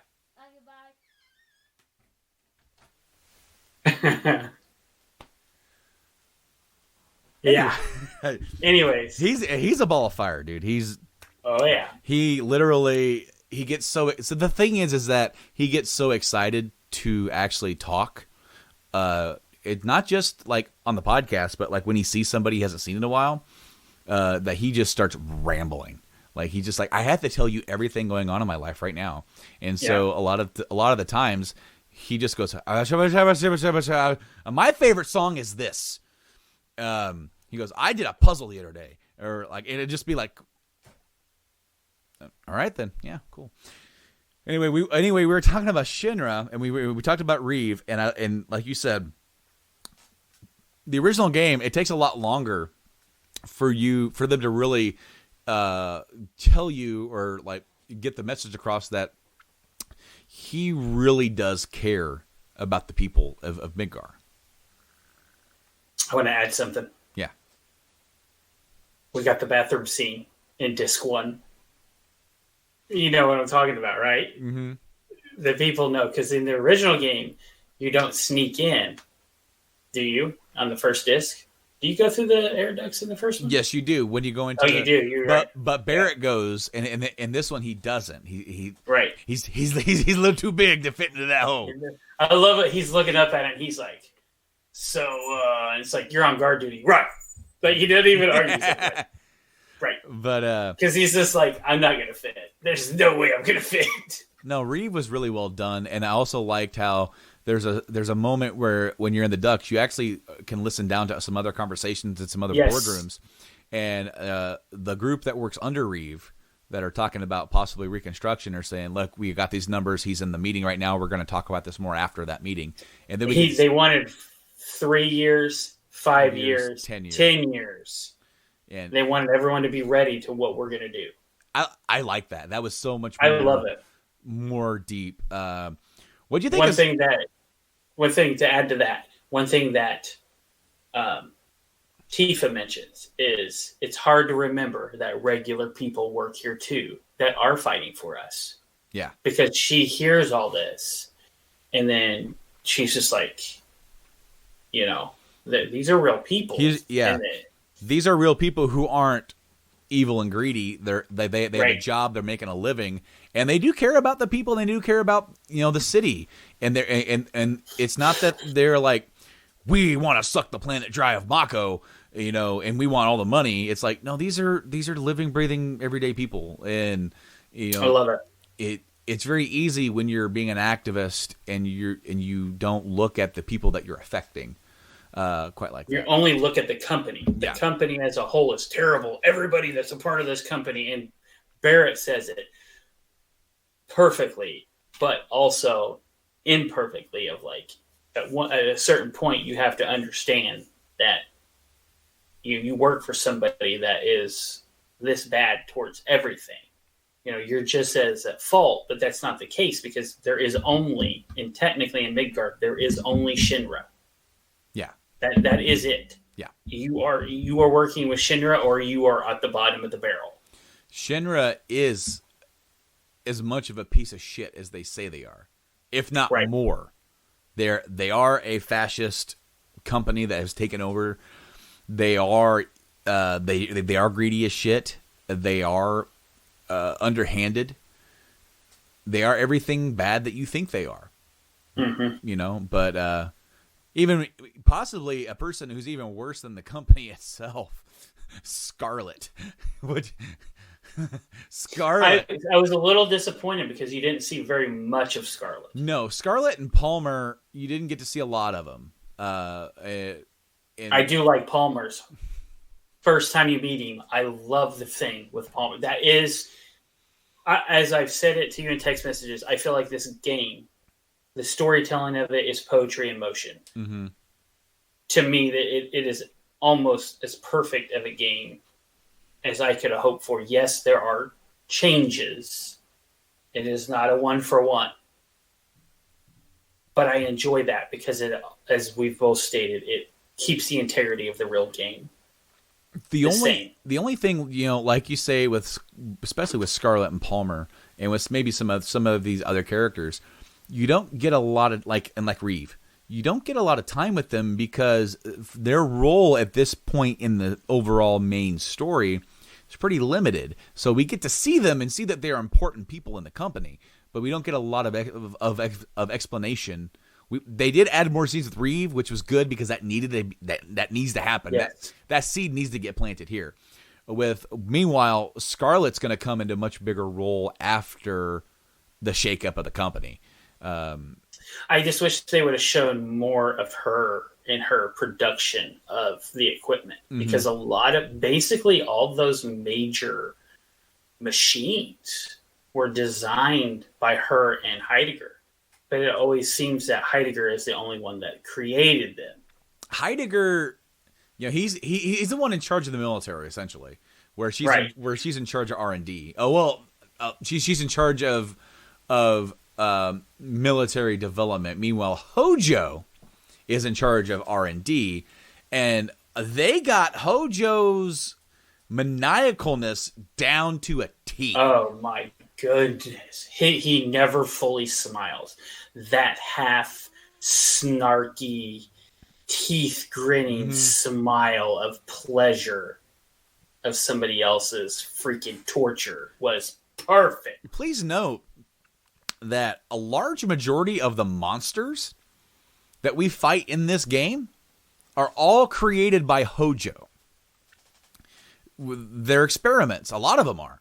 A lot of the things that we fight in the slums are stuff that have been augmented, experimented on, like those smog machines. Like those one thing, like that's stuff that they worked on, and Hojo worked on that, and those weird, like all these different experiments, all these different monsters have been injected with stuff, and the first Shinra dog off its leash. That was his experiment to create a more aggressive. And I like the way that it's explained too, because later on you find out why it's there. Yeah, I love it. It does such a good job. It does such a good job. The last I guess not the very last, but the last we'll talk about for now, Turks. I loved it. I loved that Reno. I love Reno's character in general. They literally took Advent Children and dialed it up. Yeah. And then I also liked Rude because he's a company man. Yeah. He's doing his job, but there are lines he doesn't cross, and they show it. Like at a certain point in the game, I hope this isn't really considered a spoiler, where Reno is getting ready to attack Tifa with the machine gun, and Rude swerves out of the way so that he misses. Yeah, and he's because they're in a the hell helicopter. was that, man? And he just sits there all blank faced. Well, no, he's like, my hand slipped. My hand slipped. But he sits there blank faced, like my hand slipped. But we know that his character is not inherently evil. Neither is Reno's, but Reno doesn't have a problem with doing it, but his conscience does later on. So to do it, he does it, but later on he feels really, really bad about stuff that he does. And that was something that they added into this, because in the original game, that's never really gotten across at all for Reno. He's more of like a devil may care, I don't care type of dude. And then in Advent Children, you get to see a little bit more of him as a person. That kind of like softened him up a little bit. And they did that here, and I really like it because there's a scene, of course, after big events in the game where like maybe they feel guilty about something with Sung, and it's like, so like your conscience is having a problem with it. Yeah, well, it should ease your conscience that somebody else didn't have to do this. That's our job. Our job Sung is a company man. Our job is to carry that burden. So that should ease your conscience. And Rena's like, doesn't. and I like that because it does make it to where not everybody in Shinra is a completely hardened evil person. I loved a lot of the little twerks. Rude, the very first time that you fight Rude, which this is added in because Rude isn't introduced until the Shinra building in the original game, right? And you don't fight Rude until like way later in the first disc in the original game. But when you fight Rude in this game, you break his glasses, and then he takes off his glasses and instantly puts on another pair of glasses. There you go. And then there's a thing later where like you think, holy shit, maybe Rude didn't make it, and his sunglasses are laying there, and Reno picks them up, and Rude steps behind him, and he hands him his sunglasses, and then puts them back on.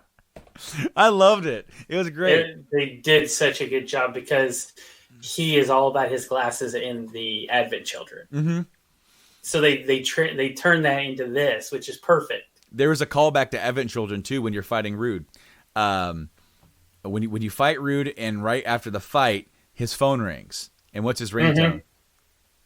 Yes, his ringtone is the victory theme. That was that it was in Advent Children. Well, it wasn't his theme. It was one of the one of the brute Sephiroth remnants that Tifa fights in the church. Yeah. But it was just a cool little callback to that. I'm like, yeah, I get it.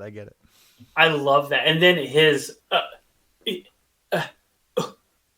he never says a word in that conversation. Reno literally just reams him. Yeah. He's just like, I'll be right there. There's one thing that I was laughing about as I was playing the game, and you can watch, if you watch me, when I'm running around the slum, Sector 7, Sector 5, and I'm just running, and everyone's going, what? Yeah. Huh? And it literally, since there's so much dialogue that loops, and the game is trying to keep up with me, there's so much, I'm like, this is literally the most grunty game I've ever heard. It was just constant,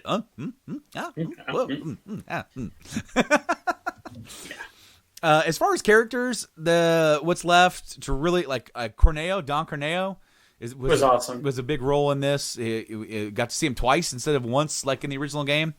I really liked his portrayal. I thought it was pretty accurate to the sleazeball that he is. All the way through, even to the second part of the quest, I thought it was great. They added a bunch of new characters that were never in the original game. The first one, but they work. Very well. Yes, no, they all fit in very seamlessly. Marl, the older lady in Sector 7. Yes, she's like the landlord of the apartments, and she pretty much says that Tifa's the granddaughter she never had. Yeah, like, and is up Cloud's butt. Yeah, about you take care of that girl. Yeah, exactly. I actually liked her character. There was a few others. Leslie. Leslie is a character from the original game that they've expanded upon. Mm-hmm. Leslie literally looked in like you're imagining of Leslie in this game. Of course, he is like the right-hand man of Don Corneo.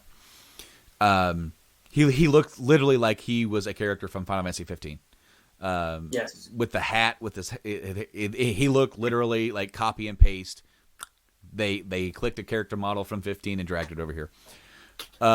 One character that we only got to see twice, that we'll probably see more of going forward, is the soldier, Roche. So I was a little upset about that because you only saw him those 2 times, and that was it. I was waiting for him to show up again, and he never did. I was waiting for it at the very end. Not the very, very end, but the highway scene. Mm-hmm. I was looking for that to be your final fight. Or leading up to the final fight, but it wasn't. No. But there's one character we haven't talked about yet. And, well, actually, there's 2 characters. One is a massive spoiler because they are multiple. They're not necessarily a character more than they are a story aspect. But Sephiroth. What did you think about this game's portrayal of Sephiroth? I thought, personally, I believe they captured his portrayal almost perfectly because of what the story ends up becoming. At first, I was just happy to see him. Yeah. To be fair. The second time that you physically see him, I love that. Because it pulls into the first time Aerith and Cloud meet. I thought it was very well done. At first, his visions of him invading his mind was unbelievably perfect. Because it was like he was doing something normal and boom, he was completely unconsolable. Wasn't even in the same world. Mm-hmm. I love that. And him up to the point where the story kind of changes was perfect because it was him probing his mind to see how far he could manipulate Cloud. So it kind of was like that arbiter of what's getting ready to happen. Yeah. and him testing his abilities on somebody that actually has full control over the mind, because in the other one, the reunion, he has full control over those people. Most of those people don't even know who they are 90% of the time. But Cloud is aware that he is alive and moving. He's not aware of who he is 100%, but he's aware. And it shows him. Go ahead. I was just going to say, he's not even aware that he's not even aware Totally that. himself. Well, yeah. Well, because he is being drawn by the reunion too. That's why you're following him. Yeah. It's under the premise of we have to stop him. He's a bad guy. But in all reality, Cloud is still following along with the reunion like Sephiroth wants. Yes. Just like everybody, just like all the other guys are that are like, this guy are sick. But it's like the same thing here, because when it gets to when he pulls so hard, Cloud goes nuts and he loses it. Just like in the original game that we see, we don't get to see that to that extent. Usually he fights it off, but it's not until in the original game when you get to the Temple of the Ancients where he loses control of himself completely. After the death. Well, no, that's before the death. No, I'm talking about the yes, temple. right, you're right. When he gives Sephiroth the black materia, and you see like the little kid version of Cloud. Stop it! No, don't! And then what does Cloud do after that? He starts beating on Aerith. He loses control, and then who's with you at the time jumps down there and knocks you out, like boom. And then you wake up later, and then the next time that he loses control is at the big altar scene in the original game. Yeah. Where all you can do, you can't do anything other than participate. And what are you doing? You get your sword out, and you're going to kill her. Because that's what he wants you to do. And then he breaks it, and he's like, what do you... No! And all right, fine, I'll do it myself. And does the whole spiel. I thought those scenes in this game, oh my gosh, nerd boner. They're perfect. Nerd boner. Oh, yeah. Complete nerd boner for me. The playground scene to me was the first playground scene, because there's two. Yeah. And the second one is with Tifa and Barrett, but the one with just him and Aerith, that son of a bitch. I was excited to see this scene in the way it was, and her like, come on, let's go. Why not? Blah, blah, blah. And then when Jenova strikes. Perfect. What's interesting about the game is that they do the same effect for like Jenova piecing together Cloud that they do with Aerith and her reaching out to people, where it makes you think like they're connected, but it's not. Because for a second I thought it was. I'm like, wait a minute, what the hell? But it also is showing that there are, in the original story, and you're going to correct me because I'm probably not going to get it perfectly right, that the Ancients and Jenova do have a ability to link with the world, but the Ancients have a more understanding and ability to understand everything that the planet is telling them, where Jenova just goes, I can feel your life force. I feel what you could give me. Jenova is more of like a mind control, a symbiote type thing. And it seems like the Ancients could connect with other people through that similar connection they have with the planet. And we see that 2 different times in the game. One with Marlene and Aerith, and one with Red 13 and Aerith. That you just like, it calms them down. Where they're unconsolable. Where it's like they are concerned, they are afraid, they are violent in Red 13's case. But then the moment that she connects with him, it's like he understands on a more, okay, no, this is who she is, this is what they are, and it's like instead of them saying no, calm down, let us explain, she just places a hand, and it's like instantly, okay, okay, I get it. It's like really like on a psychic level, but we have now kind of arrived to the story as a whole. And I'm not sure how you want to do this. If we could just, because we don't have to go through every single beat. We could talk about our favorite parts, because I wrote down for me that the story is a love letter to what came before, with near tear-inducing moments recreating the scenes from the original. That follows a very similar beat that deviates to do side quests and expanding the world with a bigger setting for the slums and Sector 7 plate. Deviating later way more, like we've already mentioned with Biggs and Wedge and Jesse during Jesse's side mission. And also I want to note that as of right now, we are going to go full bore with spoilers. So if you want to hear nothing else more, we have done our very damn best, because there's one big story aspect we haven't even mentioned at all. I broke that, but I want to pull a mic. Okay, pull a mic. You know what that is. We haven't had one of these in a while. Mikey can't hold his bladder. Thankfully, his bathroom is right next to that. But I want to thank each and every one of you guys for listening to this podcast, and hope that you guys are enjoying this game as well. And everybody has their own opinions. But me and Mike have thoroughly enjoyed this game. There is not much to gripe about at all. And but we hope that you enjoyed this podcast, and will hopefully subscribe on all those podcast services that were mentioned earlier by my son, as well as YouTube. And my playthrough of the game is on YouTube as well. The other final 2 parts will be uploaded. It might be around the same time as this podcast is. They might be right shortly thereafter, but they will be there. So like, if you don't have the chance to play the game and you want to see it, you can watch me play it if you want and see my gut reactions. I don't talk a whole lot while I play games.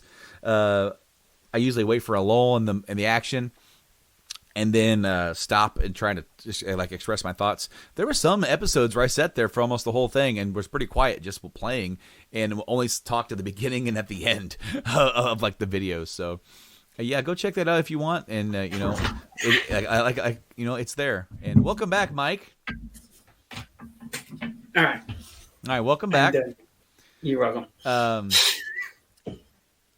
But there's going to be spoilers. From here on in, there's massive spoilers for the entire game. We are going to freely discuss story aspects. We're going to probably go in some semblance of order. We're not going to just retell the story, but the first thing that I really want to talk about is something brand new to the story, and that's Jesse's side mission.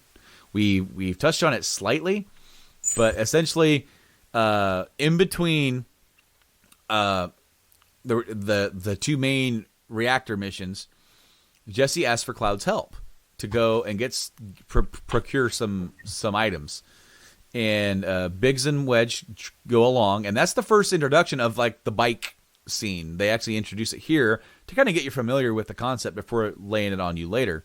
So you get to do it here, and there's actually a trophy for doing this and getting a compliment from Jesse afterwards. I missed it. I got that. She said, I think I got a little thing afterwards. Nope. You and me, as far as trophy alerts, there's only one trophy you have that I don't, and that is the squat. I did not do all the squats. Yeah. I did the pull-ups too. I didn't do the pull-ups. I didn't even get to the pull-ups. But what did you think about this big side quest? Because I thought this deepened the setting, the lore, these characters. It literally made me more invested. I really enjoyed it. I also like the way that this mission actually had a secondary motive, and Biggs and Wedge didn't know it, but they did. Mm-hmm.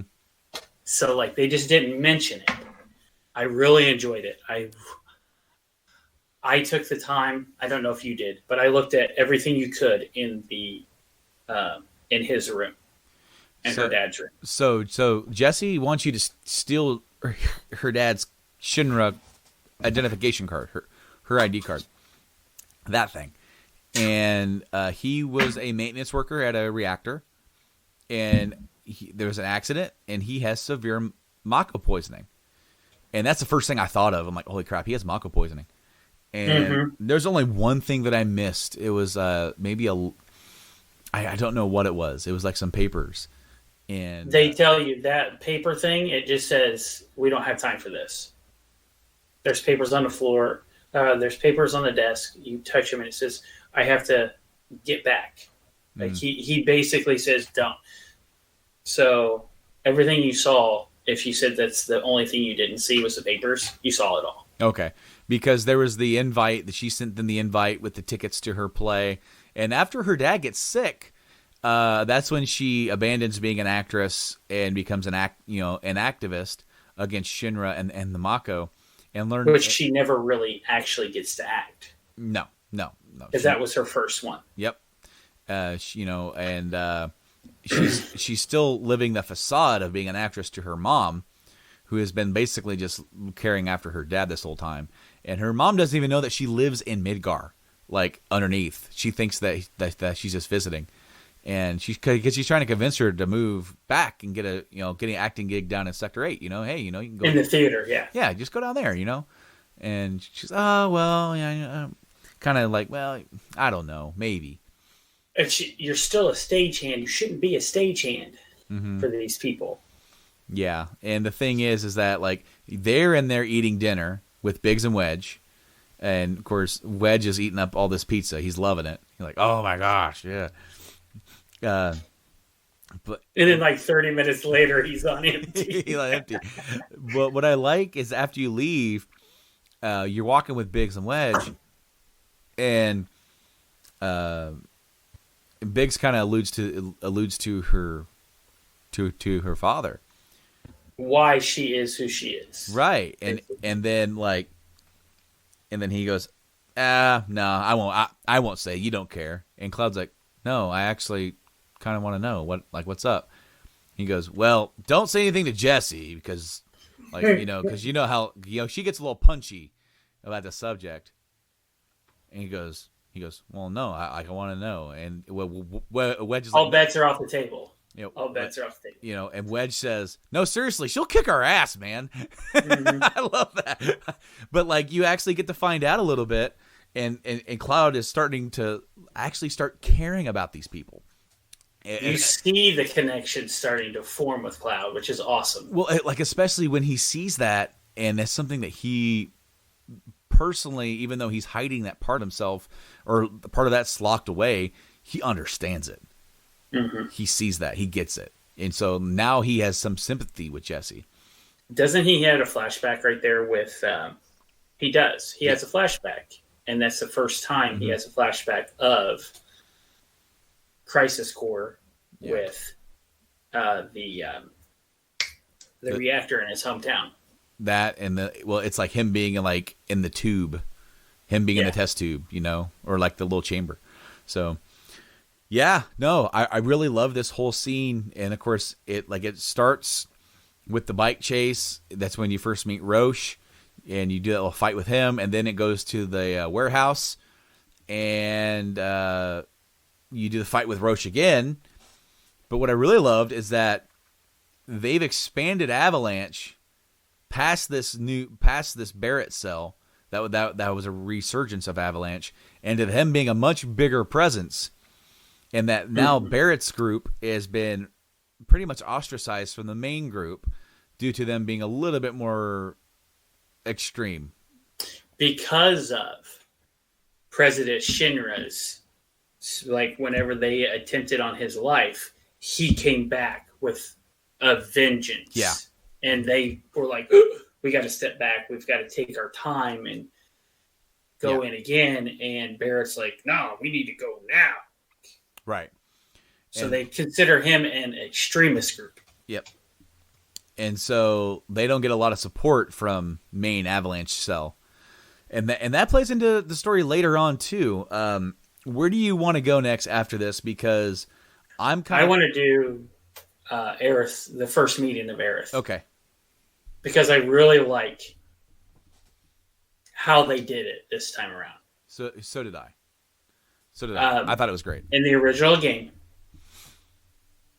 she officially meets him from the fall in the church. Mm-hmm. But in this game, that's not the case.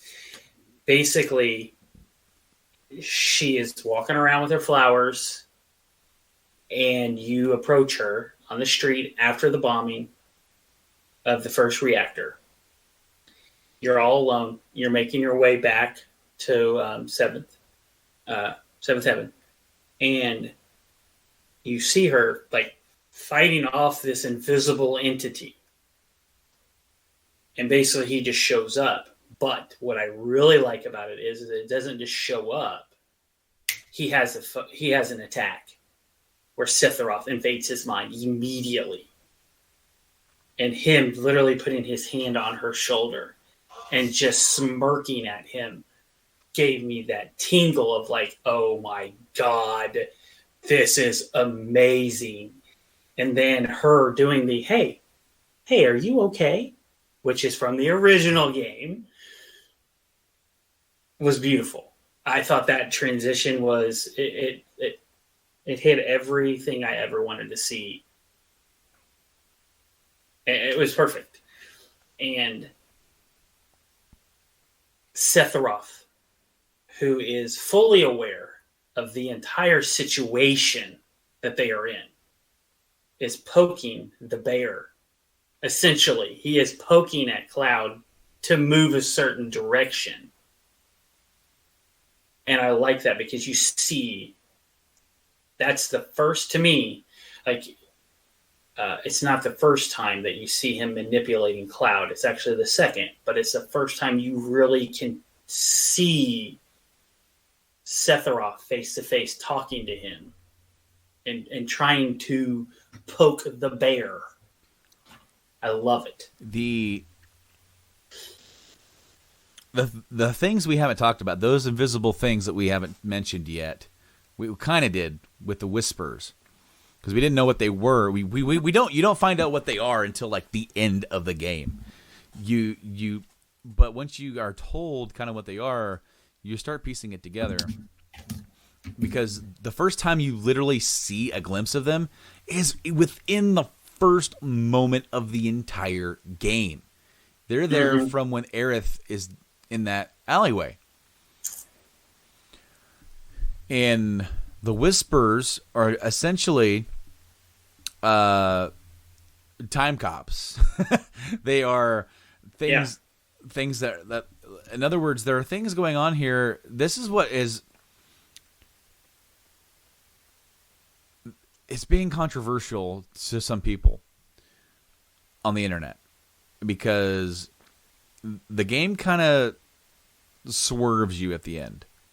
That this is actually a remake, not a remake of the original. It's actually a remake of the situation of Final Fantasy VII. Yes, because which is crafty, by the way. It is different. It is different. Very good way to use the title and more than just it's a remake. It's actually a remake, a reimagining of actually what could happen.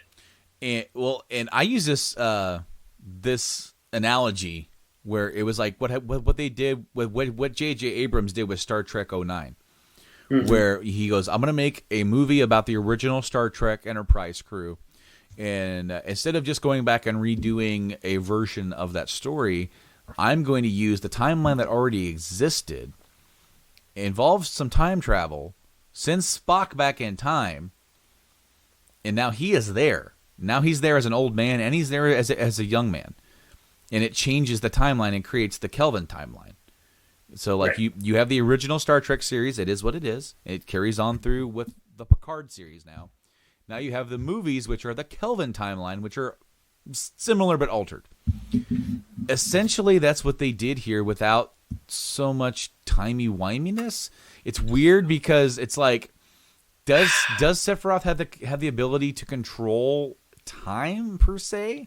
See, that's the thing, is I don't think that anyone has the ability to control time. I think that they are aware of him and Aerith. Yeah. Are the only two that are actually aware. I think Sephiroth is 100% aware of every action that's ever been taken in the original timeline. And he is, because, another spoiler alert, you don't fight Sephiroth as Sephiroth. Or you don't actually see Sephiroth as Sephiroth. It's always one of the clones. And what's awesome is at a certain point, you think that it's Sephiroth, but it's actually a clone. So in the original game, when he kills President Shinra, you only see the sword. Yeah. Well, one, he never leaves his sword anywhere. And in this one, he does kill the president in a different way, but it's not actually him. Well, it's an extension of him. Well, it's kind of the same way in the original game, because the person that you're following across the continent, the Sephiroth that you're following, is pretty much one of those clones. It's a but it's not shown 100%. No. You don't actually. It's assumed. Yeah, no. It's assumed, and you pretty much put that together at the very yes. when you get to the Northern Crater, and that's where his physical body is. Yes. It's like, and all these different clones are walking there. It's like all these different apparitions and manifestations of Sephiroth are done through different ways through the power of Jenova, and because Jenova is like a shapeshifter, and all these different clones have Jenova cells inside of them, and right. So it's just we got to see that in the first real physical form of that we got to see that of was in Advent Children, when the remnants got their hands on what was left of the remaining Jenova cells, right? And then instantly they were Sephiroth was able to manifest, which I love that, because it shows that he has the knowledge of Advent Children, which happens after the events of Northern Crater. Was it 5 years? 2 years for Advent Children. So he now has all that information. Now it's only assumed to us that his physical body is at the crater the whole time, but it's never really 100% clarified that you only see Sephiroth in his final form when the reunion begins the first time. So these whispers show up each and every single time that something starts to deviate from the original story plot. As I said, we see them from the very beginning, and Aerith, at the beginning, only Aerith can see them. Cloud doesn't get to see them until she touches him, which is right after he meets her. Right after he meets her, and the thing is that the reason why they're there is that they are talking too long. She's not supposed to be there when the Shinra troops show up, and they talk too long, and the things are pushing her. Go, you need to leave because you're not supposed to be here. Yeah. Cloud isn't supposed to be right here yet. He's supposed to be over there. He's supposed to be at the train station because he goes to the train station. He gets there, and then he ends up having to get on a different way. And this one, things block his way.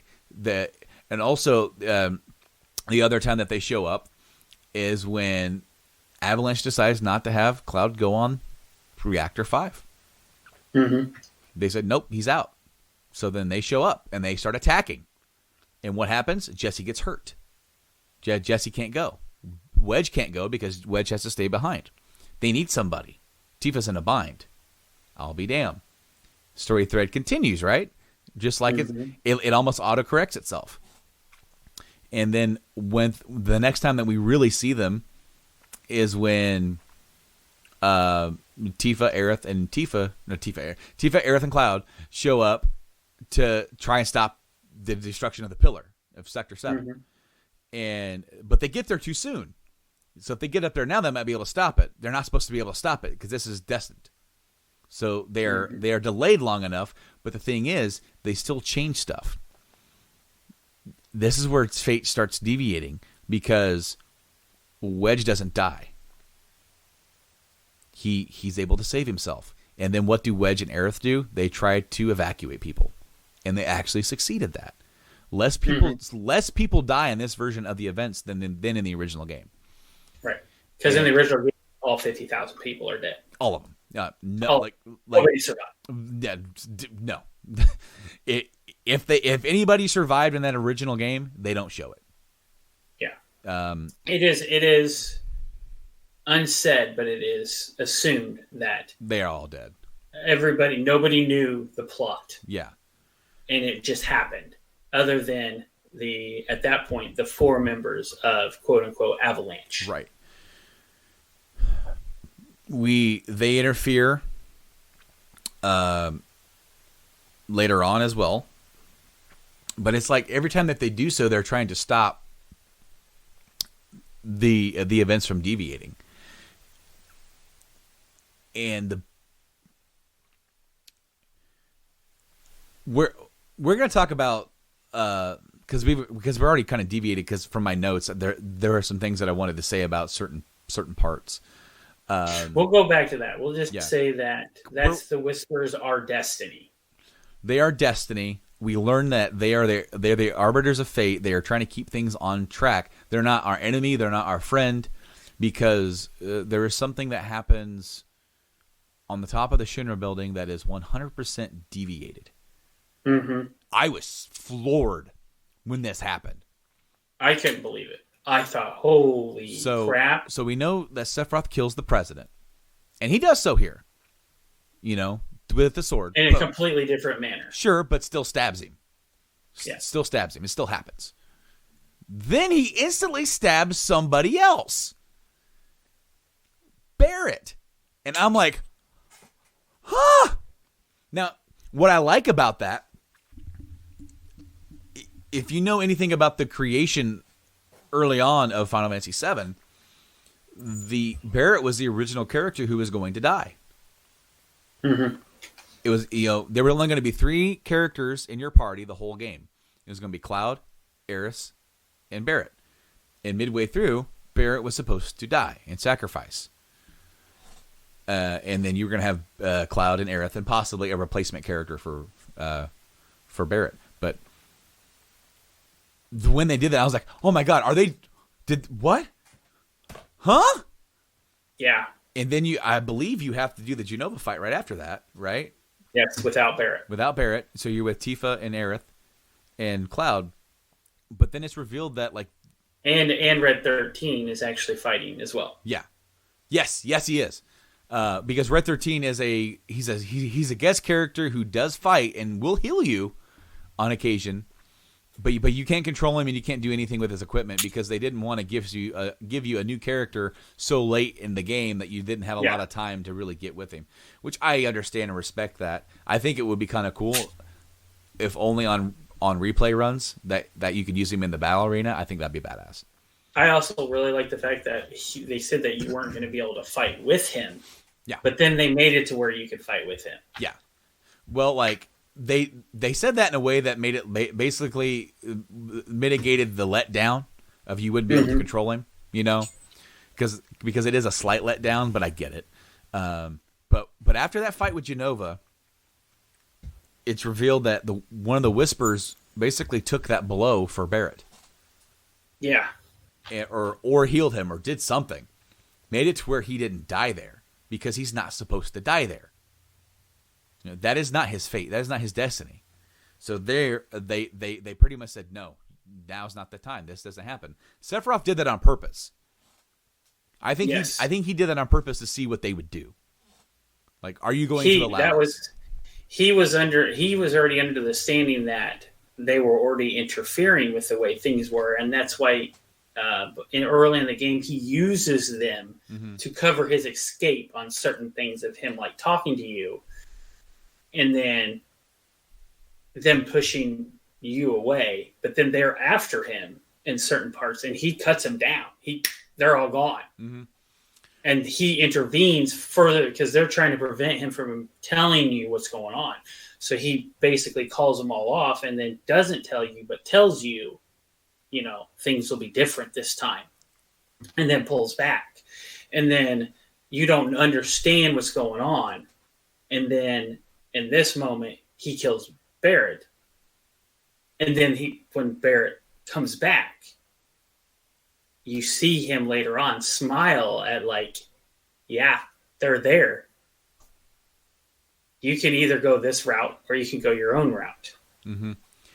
Now, the thing is that I think he was seeing what they would let happen, because they seemingly allowed Wedge to live for a certain amount of time. You find out that Wedge catches up with the group. Wedge does survive Sector 7. They insinuate that he doesn't when he goes back for his freaking cats, which I'm like, oh, he went back for the kitties. and but then you actually go back, which is a deviation from the original game, where you actually go back to Sector 7 to help find survivors, and you find that underground Hojo lab, and you work through there, and you find Wedge, and he's barely alive. And he gets nursed back to health and joins the crew at the Shinra Tower. You find out. I'll go ahead and say this here: the Shinra building was like 7 pluses for this game. As far as I love the gameplay, I love the characters, I love story, I love the setting. I think one floor is 7 pluses alone. I loved the propaganda tour, because it changes the aspect of that original you going through floor by floor, and basically they made it like you're a guest and you're getting like the museum tour of President Shinra, the gold statue, like almost like Saddam Hussein type style statue of like President Shinra and honoring him, and he has that like that golden gun that he whips out. Oh, that when he whips that out later with Barrett. Oh yeah. Oh, when he's begging for his life, and Barrett could drop him and basically end him, but Barrett's not. Barrett at the very beginning of the game would have done it. But the fact that Tifa is there, Aerith is there, Cloud's there, he's like, all right, no, I'm not just going to drop you. I want to. Trust me. With every fiber of my being, I want you to die for everything you've done to this planet and all these people. And then he's like, we are the protectors of this planet. We're the protectors of these people. It's like, so all you want to do is be exonerated? And then he grabs his pistol, and it's like, right. And that's the difference between you and me right here. But anyway, no, that Shinra building is awesome. It's that museum tour, the theater. The Cosmo Theater. Yes, essentially, because this is the same. It's called the Cosmo Theater. Yeah, well, it'd be because this whole technology was created by Bugenhagen that we don't even that he doesn't work with Shinra anymore. But I assume when we get to Cosmo Canyon and we get to see what he has created with his like solar system type thing, I assume in the next game or whenever we get there, we're going to be given another theater section that is done in the exact same style, but not with Shinra's propaganda. Because oh my gosh, like that moment wrecked me, because I was just I literally, this is me, mouth all the way to the floor, just. And then, as I told you, I really wish I would have stayed before I walked into that room, because if I had have, I would have stopped my gameplay right there and went back and watched it a second time. Because it was so good. That is one of my favorite moments of the entire building, was that room. Oh, man. I just like you. I wrote, so my notes were, the Shinra building is like 7 pluses. The propaganda tour, the theater, wow. I wrote, wow. That's all I could say. I loved. So, which way did you go? Which way did you go into the building? Did you storm the front, or did you take the stairs? Did you can only take the stairs. Well, it's the stairs or the elevator. You could choose. I took the stairs. I took the stairs too, because I always take the stairs like in the original game, and there's so many funny things that they say. And they pretty much said them all verbatim, and then some with this. With Tifa is the fastest one going up. Barrett's like a floor or 2 below. He just keeps talking. and he stops. No, I took the elevator. I did take the elevator. Because I did the elevator. I see what you're saying. Okay, yeah, I did the elevator. I thought you were talking about the part before that. Well, no. The very opening of the building. No, he walks in. No. He says, "Let's storm the building," and then they're like, "Well, why we take the parking garage?" So they added that, and then they add. Then they're like, "All right, let's take the stairs, or do you want to take the elevator?" Stairs are less chance of getting caught. And then so I took the stairs, and it's absolutely hilarious. I took the elevator. It's absolutely hilarious, but he's like, Barrett's complaining the whole way. At one point, so this is perfect, because I can tell you what they did on the elevator. So you finish yours, and then I'm doing the elevator. So at some point, Barrett's it's like floor 50 or floor 47. Pretty high up. You're almost there. He goes, "Man, screw this, I'm going back. And Tifa's like, do you really want to climb back down all these stairs you just climbed up? All right, I guess I keep going. And he goes, here's go ahead. he just keeps talking. He's just like, hey, what'd you think this, like, if these stairs could talk, what would they be saying right now? It's like, the stairs talking? Why don't you ask the stairs? And it's funny because he's just huffing and puffing the whole way. And at some point, like, the game will only let you move so fast. Right. And Cloud slows down and Barrett passes him. And then Barrett ends up slowing down and Cloud passes him back around. It's like, I don't want to see another set of stairs for as long as I live. Funniest part about the elevator. So you get the elevator, you get in, and it stops at 20. And at 20, it's security team. Well, Cloud, like, bursts out and, like, knocks him out of the way. And then you have an engagement. You fight. And then Barrett's like, oh, man, I just can't get lucky. And then Tifa's like, man, you know, and then the 30 happens. It's a personnel. This is where Tifa, like, they stop. The lady looks at him. And nobody moves. They're just like, and then the doors close. She doesn't get on. The doors just close. And Tifa goes, you know, sometimes it's hard to forget. It's hard to remember that regular people work here too. Then, next floor, 40. It's another security team. Barrett breaks out, knocks everybody down, engagement. You go back in. And they're like, and Cloud's trying to tell everybody, hey, we're beating him fast enough, nobody knows, and that person didn't say anything. Later on, the mayor says something. But then the next one opens up. It's a dude on his phone. And he walks in, never even notices there's a person in there. He turns around, hits his button, goes up to the 45th floor, or 50, whatever, gets off, walks off, and they're all, like, in the back, pressed up against the back, like, looking around at each other, looking at this guy, and he never even notices them. Gets off the elevator, and they're all just like, well, what are we going to do? And Barrett goes, we should have taken the stairs. That's awesome. And I love it because, I didn't know that you could pick another one. I just went straight to elevator and went up. That's just what I did. Next playthrough, take the stairs because I'm going to now because it's funny. That's awesome though. But the other thing that in the Shinra building that I'll say before we get to the get to the big spoiler end is that one soldier. There's a soldier early on in the game that recognizes Cloud. Oh yes.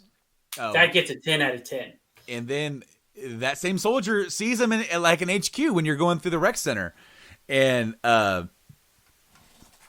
because you get helped by Mayor Domino. Like the original, the mayor's kind of like grumpy, like I'm just a librarian, which I love the new library. It was awesome. It was awesome. But it's also revealed that he is a inside man for Avalanche. Yep. It makes him more of an actual important character, and I loved it. I thought that, like, this is a good twist. I like this a lot. And, you know, he helps him in, like you got to find my guy up on the next floor. He'll help you get to the next floor after that. And that's when you do the battle simulator at the rec center, and they pretty much have like their version of Starbucks in there. You know, you can go buy items and stuff there too. But like that same soldier is there, and he recognizes Cloud. He goes, "Hey, it's you!" And it's to be fair, it's not a soldier. It is Shinra. It's an infantryman, yeah. Trooper. Yeah, trooper. Yeah. No. It's not a member of soldier. Because he's like, whoa, hey, we all thought you were dead. He goes, but I thought there's no way. Because, dude, I'll go get Kunzel. And Kunzel is from he was Zach's buddy in Soldier from Crisis Core. I'm like, oh my gosh, this is awesome. It was perfect. Like, it's just a throwaway line, and it was great because it just showed you how much work and care they put into trying to thread in all the stuff that they had done before with the original story, and make it a much bigger world. And they just put it into this one. One thing that I believe that the Whispers also allow them to do is to give you those big moments in this game that you would not have gotten in this game if it was a 1-for-1. Mm-hmm. You see the Materia Holy fall from Aerith. You don't actually physically see what happens. You see her drop Holy. The Whispers give them visions of what's to come. Like with Red, when he sees a vision, they all see a vision of him running with his grandkids or kids or whatever. And they all see it, not just him. Yeah. Everyone sees the same vision. And like, what was that? Then they see Meteor. They see... the Meteor one was amazing. It stops you dead in your tracks because it's perfect. Yeah. I was floored by that. And of course, then we see the other stuff. The reunion, the little flash forward of the reunion. Yes. The reunion at the Northern Crater. The Aerith's dropping the Holy after the certain thing happens to her. Like, this is your fate. And Sephiroth knows that if these events continue like they do, then he's going to be defeated. And he can't have that. And one thing that they do add in to that, which it's them as they're starting to change their fate, they see Zack's battle. Yeah. And it's a turning point in history for this timeline, for what we have gathered, the internet has gathered. It's a point of the timeline where Zack dies. In Crisis Core, Zack dies. In this one, though, it shows him fighting. He's like, well, would you look at this welcoming committee for us? And that's what he says in the other one, but then it stops. And then for you as a player, you actually get to see the Whisperers circling around. But then as you beat it, at the end, it has a different outcome.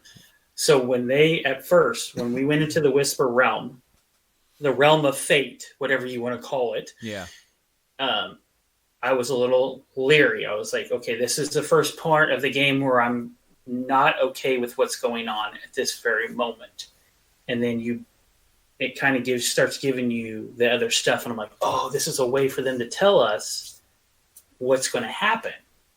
But then when they change what's going to happen, big spoiler there, by the way, they basically change the possibility of what the outcome is. Mm-hmm.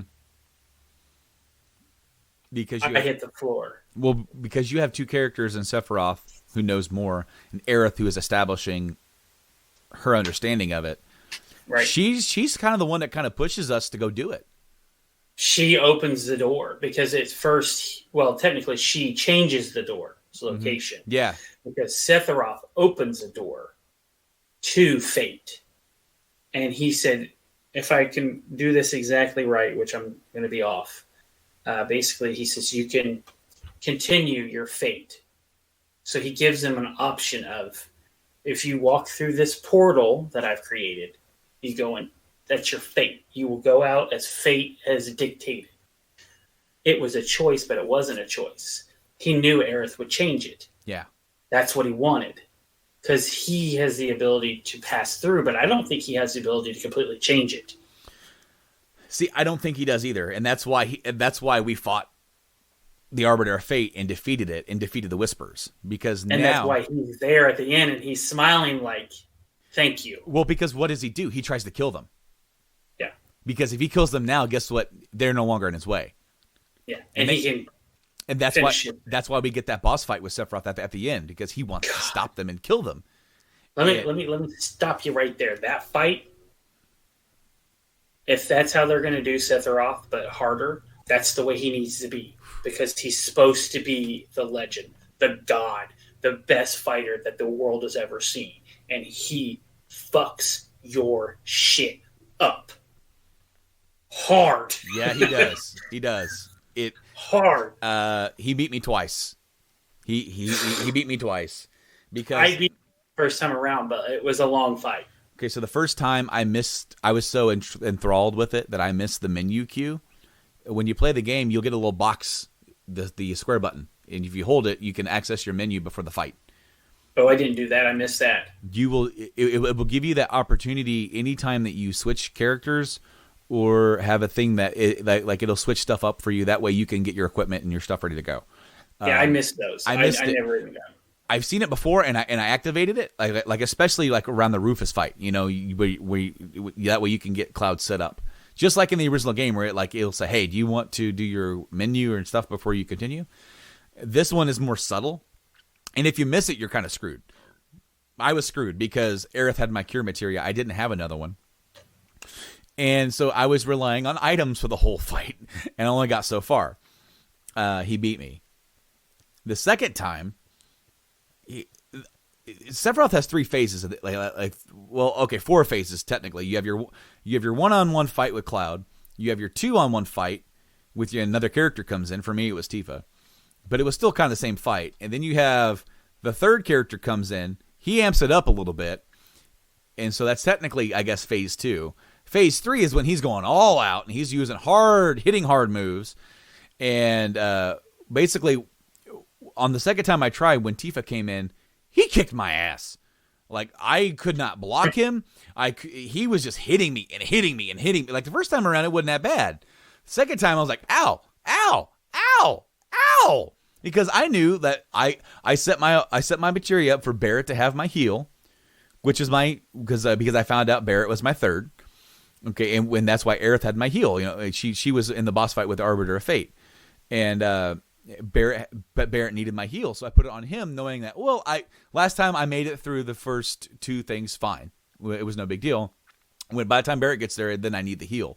All right, so the third time around, it was fine. He got to the point where he was going to do his ultimate move and started counting down, and on my third time, I'm like, this can't happen. This can't happen. This can't happen. Because I knew if he hit that move, he was gonna one-shot me. I knew it was gonna happen, and I'm like, I'm not losing again. And I got him. It starts at 5 and 4. I'm like, boom, I beat him. I'm like, I didn't get that. Whew. I got 10. Oh, 10. What? Well, maybe it counts down from 10 then. It starts at 10, and I got to 7. Before I finished it, but I also had 2 limit breaks on the verge. Okay, no, I didn't have that. Literally, he goes, it breaks it up into stage 4, which is countdown, and he's like counting down 10, and I was like, no limit, and like I went full bore. Everybody was doing everything they could, and I did Aerith's healing wave, and that obviously that's going to heal you for almost all your health, and then Barrett. Was it maximum fury? The fury was up, and then Cloud had just hit limit right before that, and I was like, limit. I am sure glad. I bet you're sure glad that I told you about getting those level 2 limits. I did. No idea. I was gonna I was fully already on my way to the Coliseum. When you text, I was already going to the Coliseum to do them, but I didn't know that's where you got them from.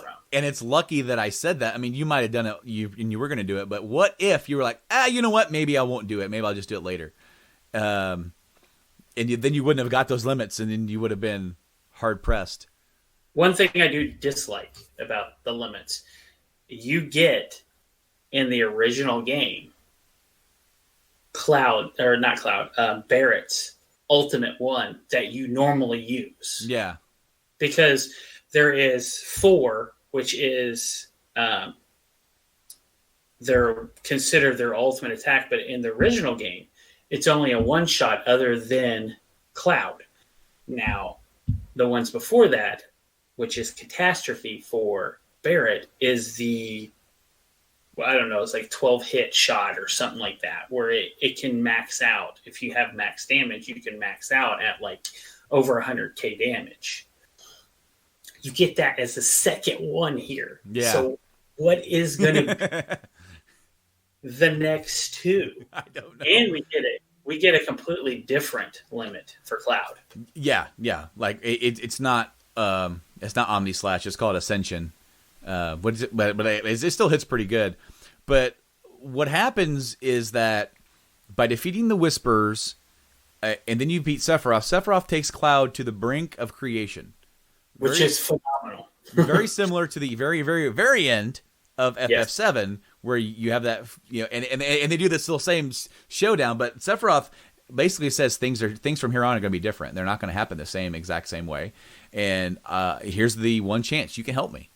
Don't be my enemy, be my friend. You can, and he extends his hand to him. And which never would happen in the original game, because in the original game, he obviously wants to control him. In this one, he's like, I'm going to lose. I already know I'm going to lose. But what if I have Cloud, who already has Genova cells in him? Mm-hmm. I can try and twinge and twist him to my way, but if he does it willingly, I won't have to rely on that so much. Right. So, but Cloud says no, hell no. And then he's like, all right, then you got 7 seconds to do what you will. And what's funny is that somebody online timed Omni Slash in the original game. It takes about 7 seconds to pull off. So if we get this a reunion of this scene later on, those 7 seconds are going to be the Omni Slash. Also, I want to add, before you continue, one of the moves that Sephiroth does, Octaslash. Yep. What's funny is that isn't that like something that is a move in Crisis Core with Sephiroth's DMV or whatever it's called.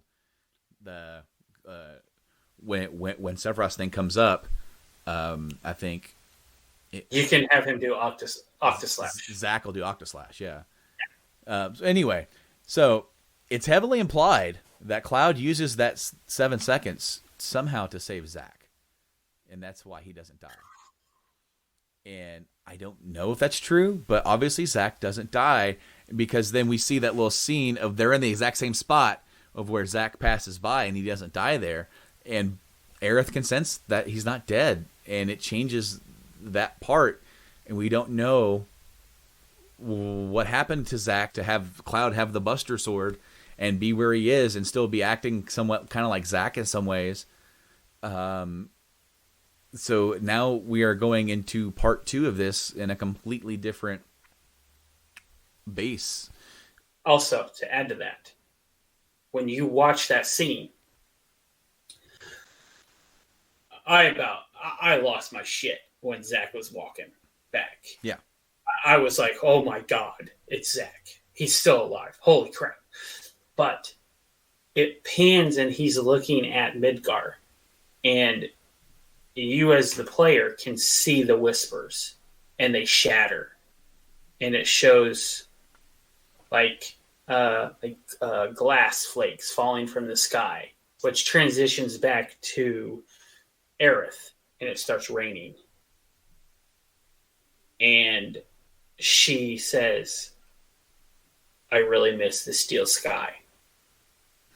Because she liked being in the slums in Midgar. Yeah. And it made her feel safe. Why would I ever want to go out and see the world? I love the transition because it implies that the reason why she was upset with why she didn't want to leave, and she states the first person she ever loved. Yep. You're just like him. Like who? The first person I ever loved. And then Genova kicks in so he can't hear it. That was poetry. It was just seamless, perfect.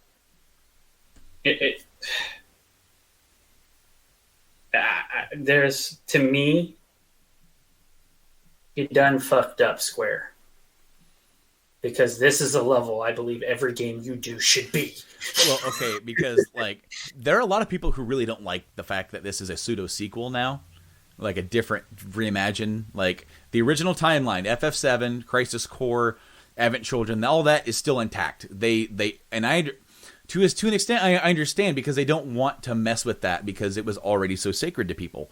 But to do a completely on one hand, if you would have done this game as a complete, like, with very few changes, it didn't absolutely change the overall story by messing with it, I think more people would have been like, this is the best game ever made. But because they were bold, to do this takes balls, in my opinion. It does take guts to say, we are going to mess with this and not just tell the same story again, because while on one hand, we are going to try and give you everything that you almost want from this to be able to say, I love this from a nostalgia standpoint. For us to just tell the same story again is not as interesting to us as creators and storytellers. It's like, why not pay homage to what came before while sharing a love for it, but also now anything's off the table, kind of. It's like, what if? Well, the thing that they said, and when you're really now playing the game and really understanding the conferences they had, what they said, how they said it, as he said, we really want to make this now. What it would be like now.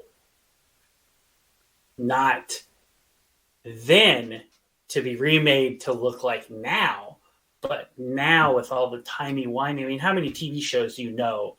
I can name almost all of the big sci-fi ones. They have time travel and separate timelines woven into them. Almost everything out now does. Well, they took that and they kept the integrity of the original story, kind of. And then in the end, they flip it upside down. Yeah. But is it really flipped upside down? I don't think it is. I think that it's going to be them trying to say that it's different, but certain things have to happen. Certain things will happen the same. There's no way they can take it away. What I don't think what some people are saying, and that this is their excuse to be able to have full creative freedom going forward. I think what they did is that, and bear with me, this is me just theory crafting here. Their version of the Whispers, trying to keep the timeline intact, is a representation of us as the players. I agree with that. In that that the party choosing their own fate is, in a sense, them casting us, the players, and our expectations aside. It's like, now this doesn't have to be, but it kind of will be. Now, what we want to do is have you have more questions than answers. And that you're worried about what's going to happen going forward. That's why you're going to play the next one. I agree. I really like that, because I think that as a player, as this being my number one game of all time. Same. The original. I love it because I get enough of the original that it's the same but different, because in my mind, what I do is that I take all the events that happened, excluding the Whispers, and plug it into the original story. I take all this Jesse stuff, the big stuff, Wedge. It's extra. It's so much. All extra to add to the original, but now I have a new story that's going to take place. But as this story takes place, it doesn't take away from the original story.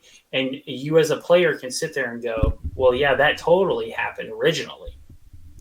But the outcome was this. We didn't explain that the Whispers, like, Wedge shows up in Shinra building, and the Whispers attack him and essentially lunge him out the elevator shaft. Yeah, you hear a crash of window breaking, but we don't know. We assume that he didn't die in Sector 7, now he's dead, and that it's almost like a Final Destination type thing. Yes. But not only did we see that Zach supposedly survived that early part, but we saw Biggs supposedly die in Sector 7, and that he is at the orphanage, or at that place in Sector 5, recuperating. Like they have found him, and that he was... I loved the fact that you had backstory where he was a helper of the orphanage. Yes, yeah. So did I. He was essentially Aerith helping the orphanage out. Yeah. So, where does this rank as, like, first off, I'm going to ask, Like, does this game replace the original for you? No. I don't think it does for me either. But where in your, like, now that this is a Final Fantasy entry, because it's a sequel of sorts, reimagining of sorts of 7. Where does this rank on your list of Final Fantasies? Is it pretty much right behind 7, or does this? Okay, so I'm going to say this, and this is kind of bold. 7 is, as we've stated every time we've had a podcast about any of this stuff, 7 is my number 1 game. Mm-hmm. I think this is above it on 1 because on entry 1. I'm saying entry 1 because I combined their story together, like I just stated. Yeah. So I view the game as the game of Final Fantasy VII Remake, but I also take everything that happened, excluding the Whisperer stuff, and I plug it into the original 7. So I have these 2 stories that are the same story but different. So I say it is literally either parallel. I say it's parallel with 7 because it's 7 to me. It's still 7 is still 7. But 7 Remake is 7 Remake that adds to my 7 experience. Mm-hmm. And you know what? And that's exactly how I'm viewing this too, because knowing that there's so much controversy and negativity for a lot of fans saying that they've ruined it or they ruined this chance to recreate the original, I am adding this to my experience, just like with Crisis Core added to my experience of 7, just like how Advent Children added to my experience of 7. This game, or plural games, right, can never replace what that original game did for me in gaming and did for me, and as far as getting me online with storytelling. It won't. It can't, because it can't. But it can't erase those memories. But what it can do is add more new, powerful memories while pulling on those heartstrings that I've already established for that original game. And this game did that in spades. It did that so much. There are several times where I teared up, getting choked up, the plate falling, Barrett breaking down. That scene, oh my God. That scene in the original game is so well portrayed for just these little characters and for that little bit of smoke and smolder that we see and Barrett losing his shit. And my God, it was so well portrayed here. I also you only get a full view on the aftermath. Now, when I say the aftermath, after the fires have gone out, after people have been saved, now you can physically do a view of it yourself, which I already know you did it. There's no way you didn't, because it's such a pivotal moment when you're climbing up to the plate with the ruins, and you get to see there's 2 separate things I'm talking about. I'm talking about when the plate falls and the fires are burning, and Tifa is standing there looking over the edge, but you don't get her look over the edge. You just see her absolutely flipped out. But then you're trying to make your way off the platform to the zip line. That scene, I stopped, stood where she stood, and looked over the edge, and saw the flames and the carnage. And then when you come back coming back to the Shinra building, or going to the Shinra building, not coming back, but initially going to the building, they have that scene where they stop you and they say, "Would you look at this?" And Barrett's like, "Look at this. Look what they have done." And he's like, "This is the reason I want revenge." He literally states right there. It's like, I'm going to burn it to the ground. No matter what we did, no matter what was done before, they pulled this trigger. Yep. Yeah. No. This game is, man, it's going to be hard to sit here and tell you that this is on my top 10 because I want to replay it and I want to redo it. There's a lot of really good games in my top 10, with 7 being number 1. But my experience with this game was damn near religious. And yes, the nostalgia of you walking into an area and them doing it. The Nibelheim theme song that pops up for 10 seconds. You just get that chill of that's the original song. It's not deviated from. It's the original. I know. That's what I was talking about earlier about how like they have so many songs that like are deviated or a little bit here, a little bit there, and not the exact. But then there's ones that are like exactly the like you just know it, and they did those moments, and you sent me a thing of the girl that plays Aerith, that voices Aerith, where she said that she wasn't a big gamer, but she understands in the original, and one of her things, she says she understands the impact 7 is and what 7 is, the original, and how important this remake is to the world, not just gamers, the world, in storytelling and how important it is. And then her playing it for the first time, never hearing the stuff put together. And you can hear Aerith's voice in her voice when she laughs and cries. I mean, you can. But she starts crying because she knows how important it is and like how perfectly it unfolds in her mind. And she states it's better than I would have ever predicted, period. And that's only the one scene, which is the first scene with Aerith. Yeah. And just imagine those listeners, if you're not a big FF7 fan, think about something that you absolutely love, 100%, that you just, and in its entirety, you love it. Not just, I love it, it's fun. You love every aspect that's ever been of that game. And then them giving it to you and giving you more so that you feel those strings. Like you have those parts where like when Aerith dies, that string pulls hard. But now you have it where the nostalgia strings are being pulled constantly. And then you have these 3 characters that you think are dead, like Jessie dies. You never would have felt that way for her if it wasn't for this game. Yeah, exactly.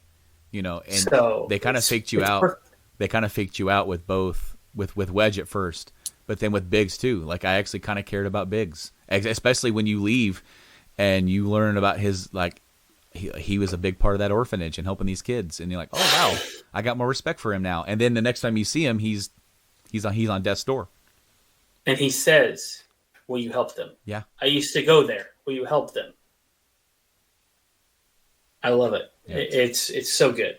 The whole game is so good, and as I've stated, I expect something like this. Like this is.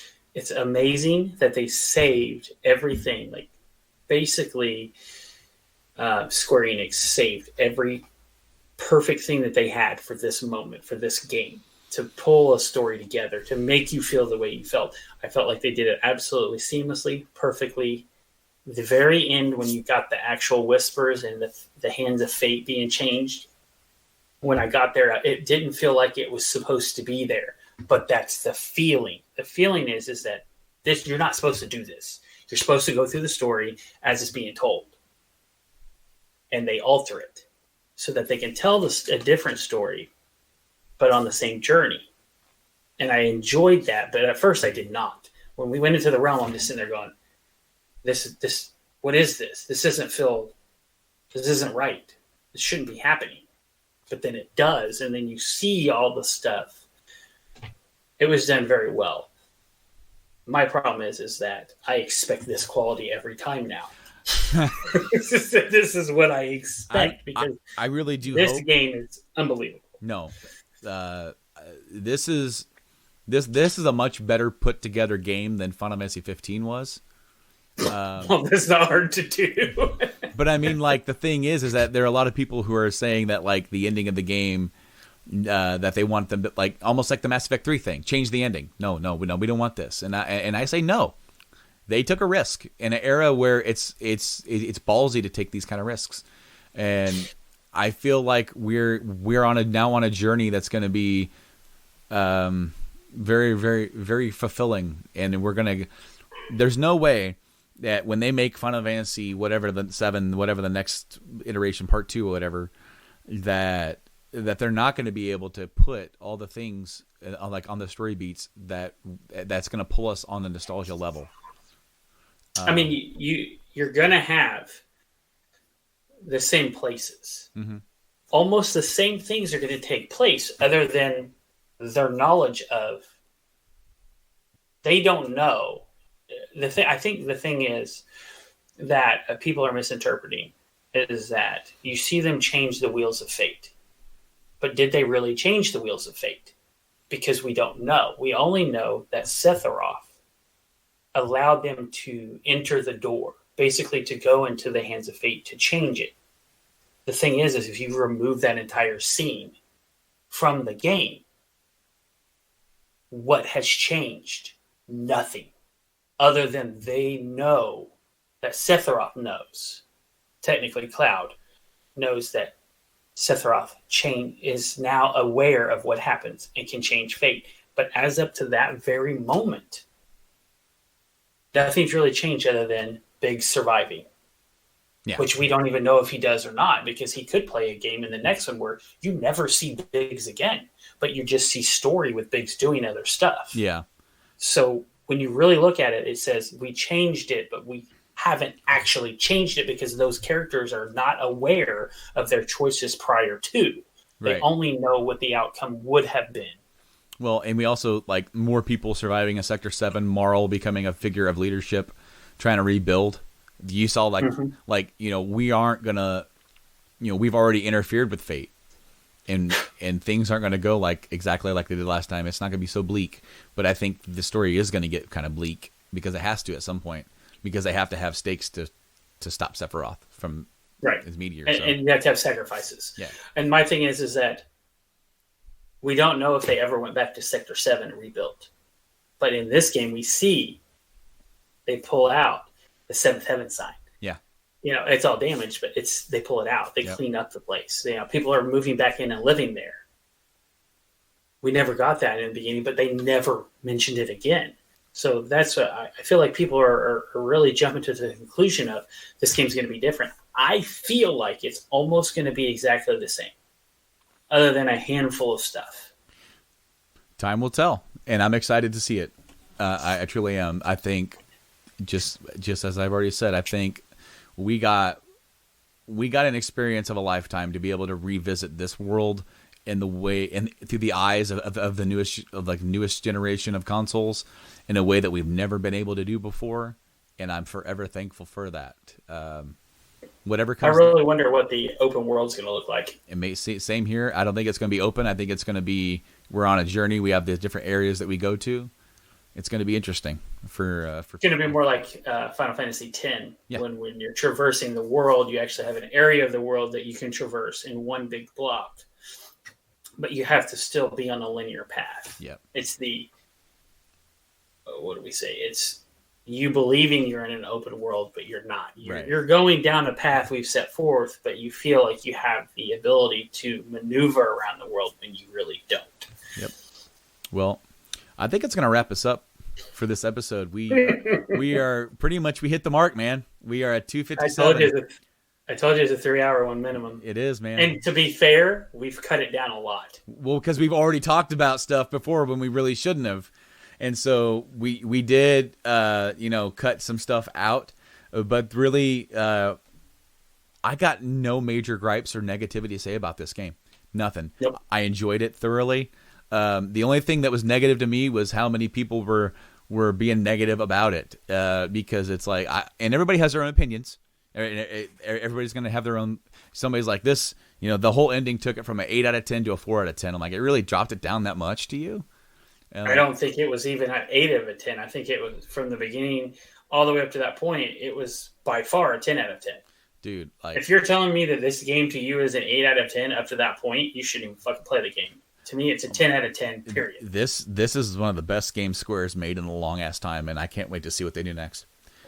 Yeah, it drives me nuts when people are like, oh, it was only an 8 out of 10. What is your 10 out of 10? I want you to tell me and show me this game that you believe is a 10 out of 10, because when you talk about a full story being told from beginning to end, if it is your first experience with 7 or your 150th for us, from point A to the Whispers, it's a 10 out of 10. If you can convince me otherwise, I'll believe you. But as the story is told, it is a 10 out of 10 up to that point. I will 100%. I think this game is a 10. I think it's a 10 out of 10, period. I think it is a 10. But Mike, thank you for joining me for this podcast. I really do. I always enjoy being able to talk to you. I know that you've kind of stepped away and doing your own thing. But I really, we always said, hey, no matter what, we're going to get back together. We're going to do this. This is like one of those things that regardless of where anything lies, we have to come back to this point because this is, I mean, as you said, this is a premise that started the podcast. It not only started the podcast, it started our friendship. So yes, and that's definitely going to continue on, and we're going to be back here every single time that we're capable of doing. Each time we get a new one of these, we're going to be talking. And I could not start my second playthrough yet. I still need time to develop.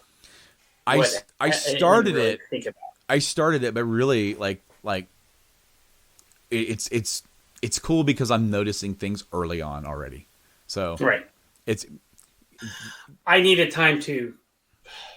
a break because I played it so much. Mm-hmm. I got massive headaches because I don't like that screen. I don't like being that close to a character. And then later on, I figured out you can actually move it out a little bit. So I moved it out a little bit. Yeah. And it was better. But see, that's the stuff. Like I can complain about the screen. I can complain about stuff, but that's not what I'm looking at. Yeah. The game as a whole is phenomenal, but it gave me headaches. I text you and I was like, dude, I feel like my brain is going to explode because one, there's too much happening. And there's so much new details that my brain is trying to add these details into my original playthrough. Like there's too much. I've got new information. I've got old information. I'm trying to think of it as, oh, this is a new game, but I'm also trying to put all these things into place where they're supposed to be in the original game. And I just felt like a sensory overload. One of the first things that I did in both Sector 7 and Sector 5 slums was look up. Mm-hmm. Because we've never been able to do that before, to look up at Midgar at the plate, and then also that's very important to do after the plate falls. Sector 5's plate looks awesome because you can look up and you can see them trying to rebuild it. But it's just like there's 7 and it just wow, it's gone. It's just this big gaping hole. Mm-hmm. Yeah. Anyway, guys, Mike, thank you so much for coming on here. Can't wait to talk to you again. I can't wait to work with you again at some point. One of these days, one of these weeks, when we're able to get back together and get back to some semblance of normalcy, which is, I think it's going to be a long time before that's ever a thing. With the things going on in real life. But, thank all you guys for listening to this really long podcast. If you stuck with us this long, please give us a subscribe if you haven't, and please like it. If you do, give us a rating. That definitely helps us out. We're on podcast services all around the freaking globe. We already said it earlier, kind of, Apple Podcasts, Stitcher, Podbean, Spotify, YouTube.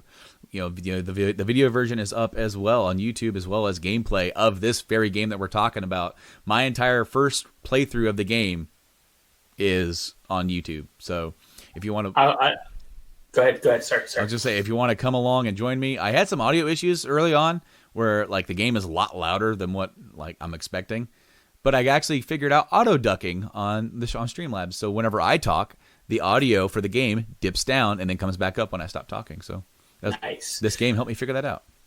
I looked the other day. There was only 36,000 people watching Final Fantasy VII. There's still 500,000 for freaking Fortnite. Oh, of course. And I was like, why are people not why are you not watching Final Fantasy VII? Come on. It is what it is, man. It is what it is. But yeah, you can also check us out on social medias at Game Medics Play. We do live streams sometimes over there on twitch.tv/Game Medics Play. So we're gonna wrap this one up and take. I've talked so much, my mouth won't work. We're gonna wrap up this podcast and send her home. Mike, thanks again for joining me. Oh yeah, this. Yeah, this was happening. It absolutely was happening, and it did. Thank you guys so much once again. Until next time, I've been Brando. And I've been Mike. And we will see you next time, somewhere, some way, under that nice steel.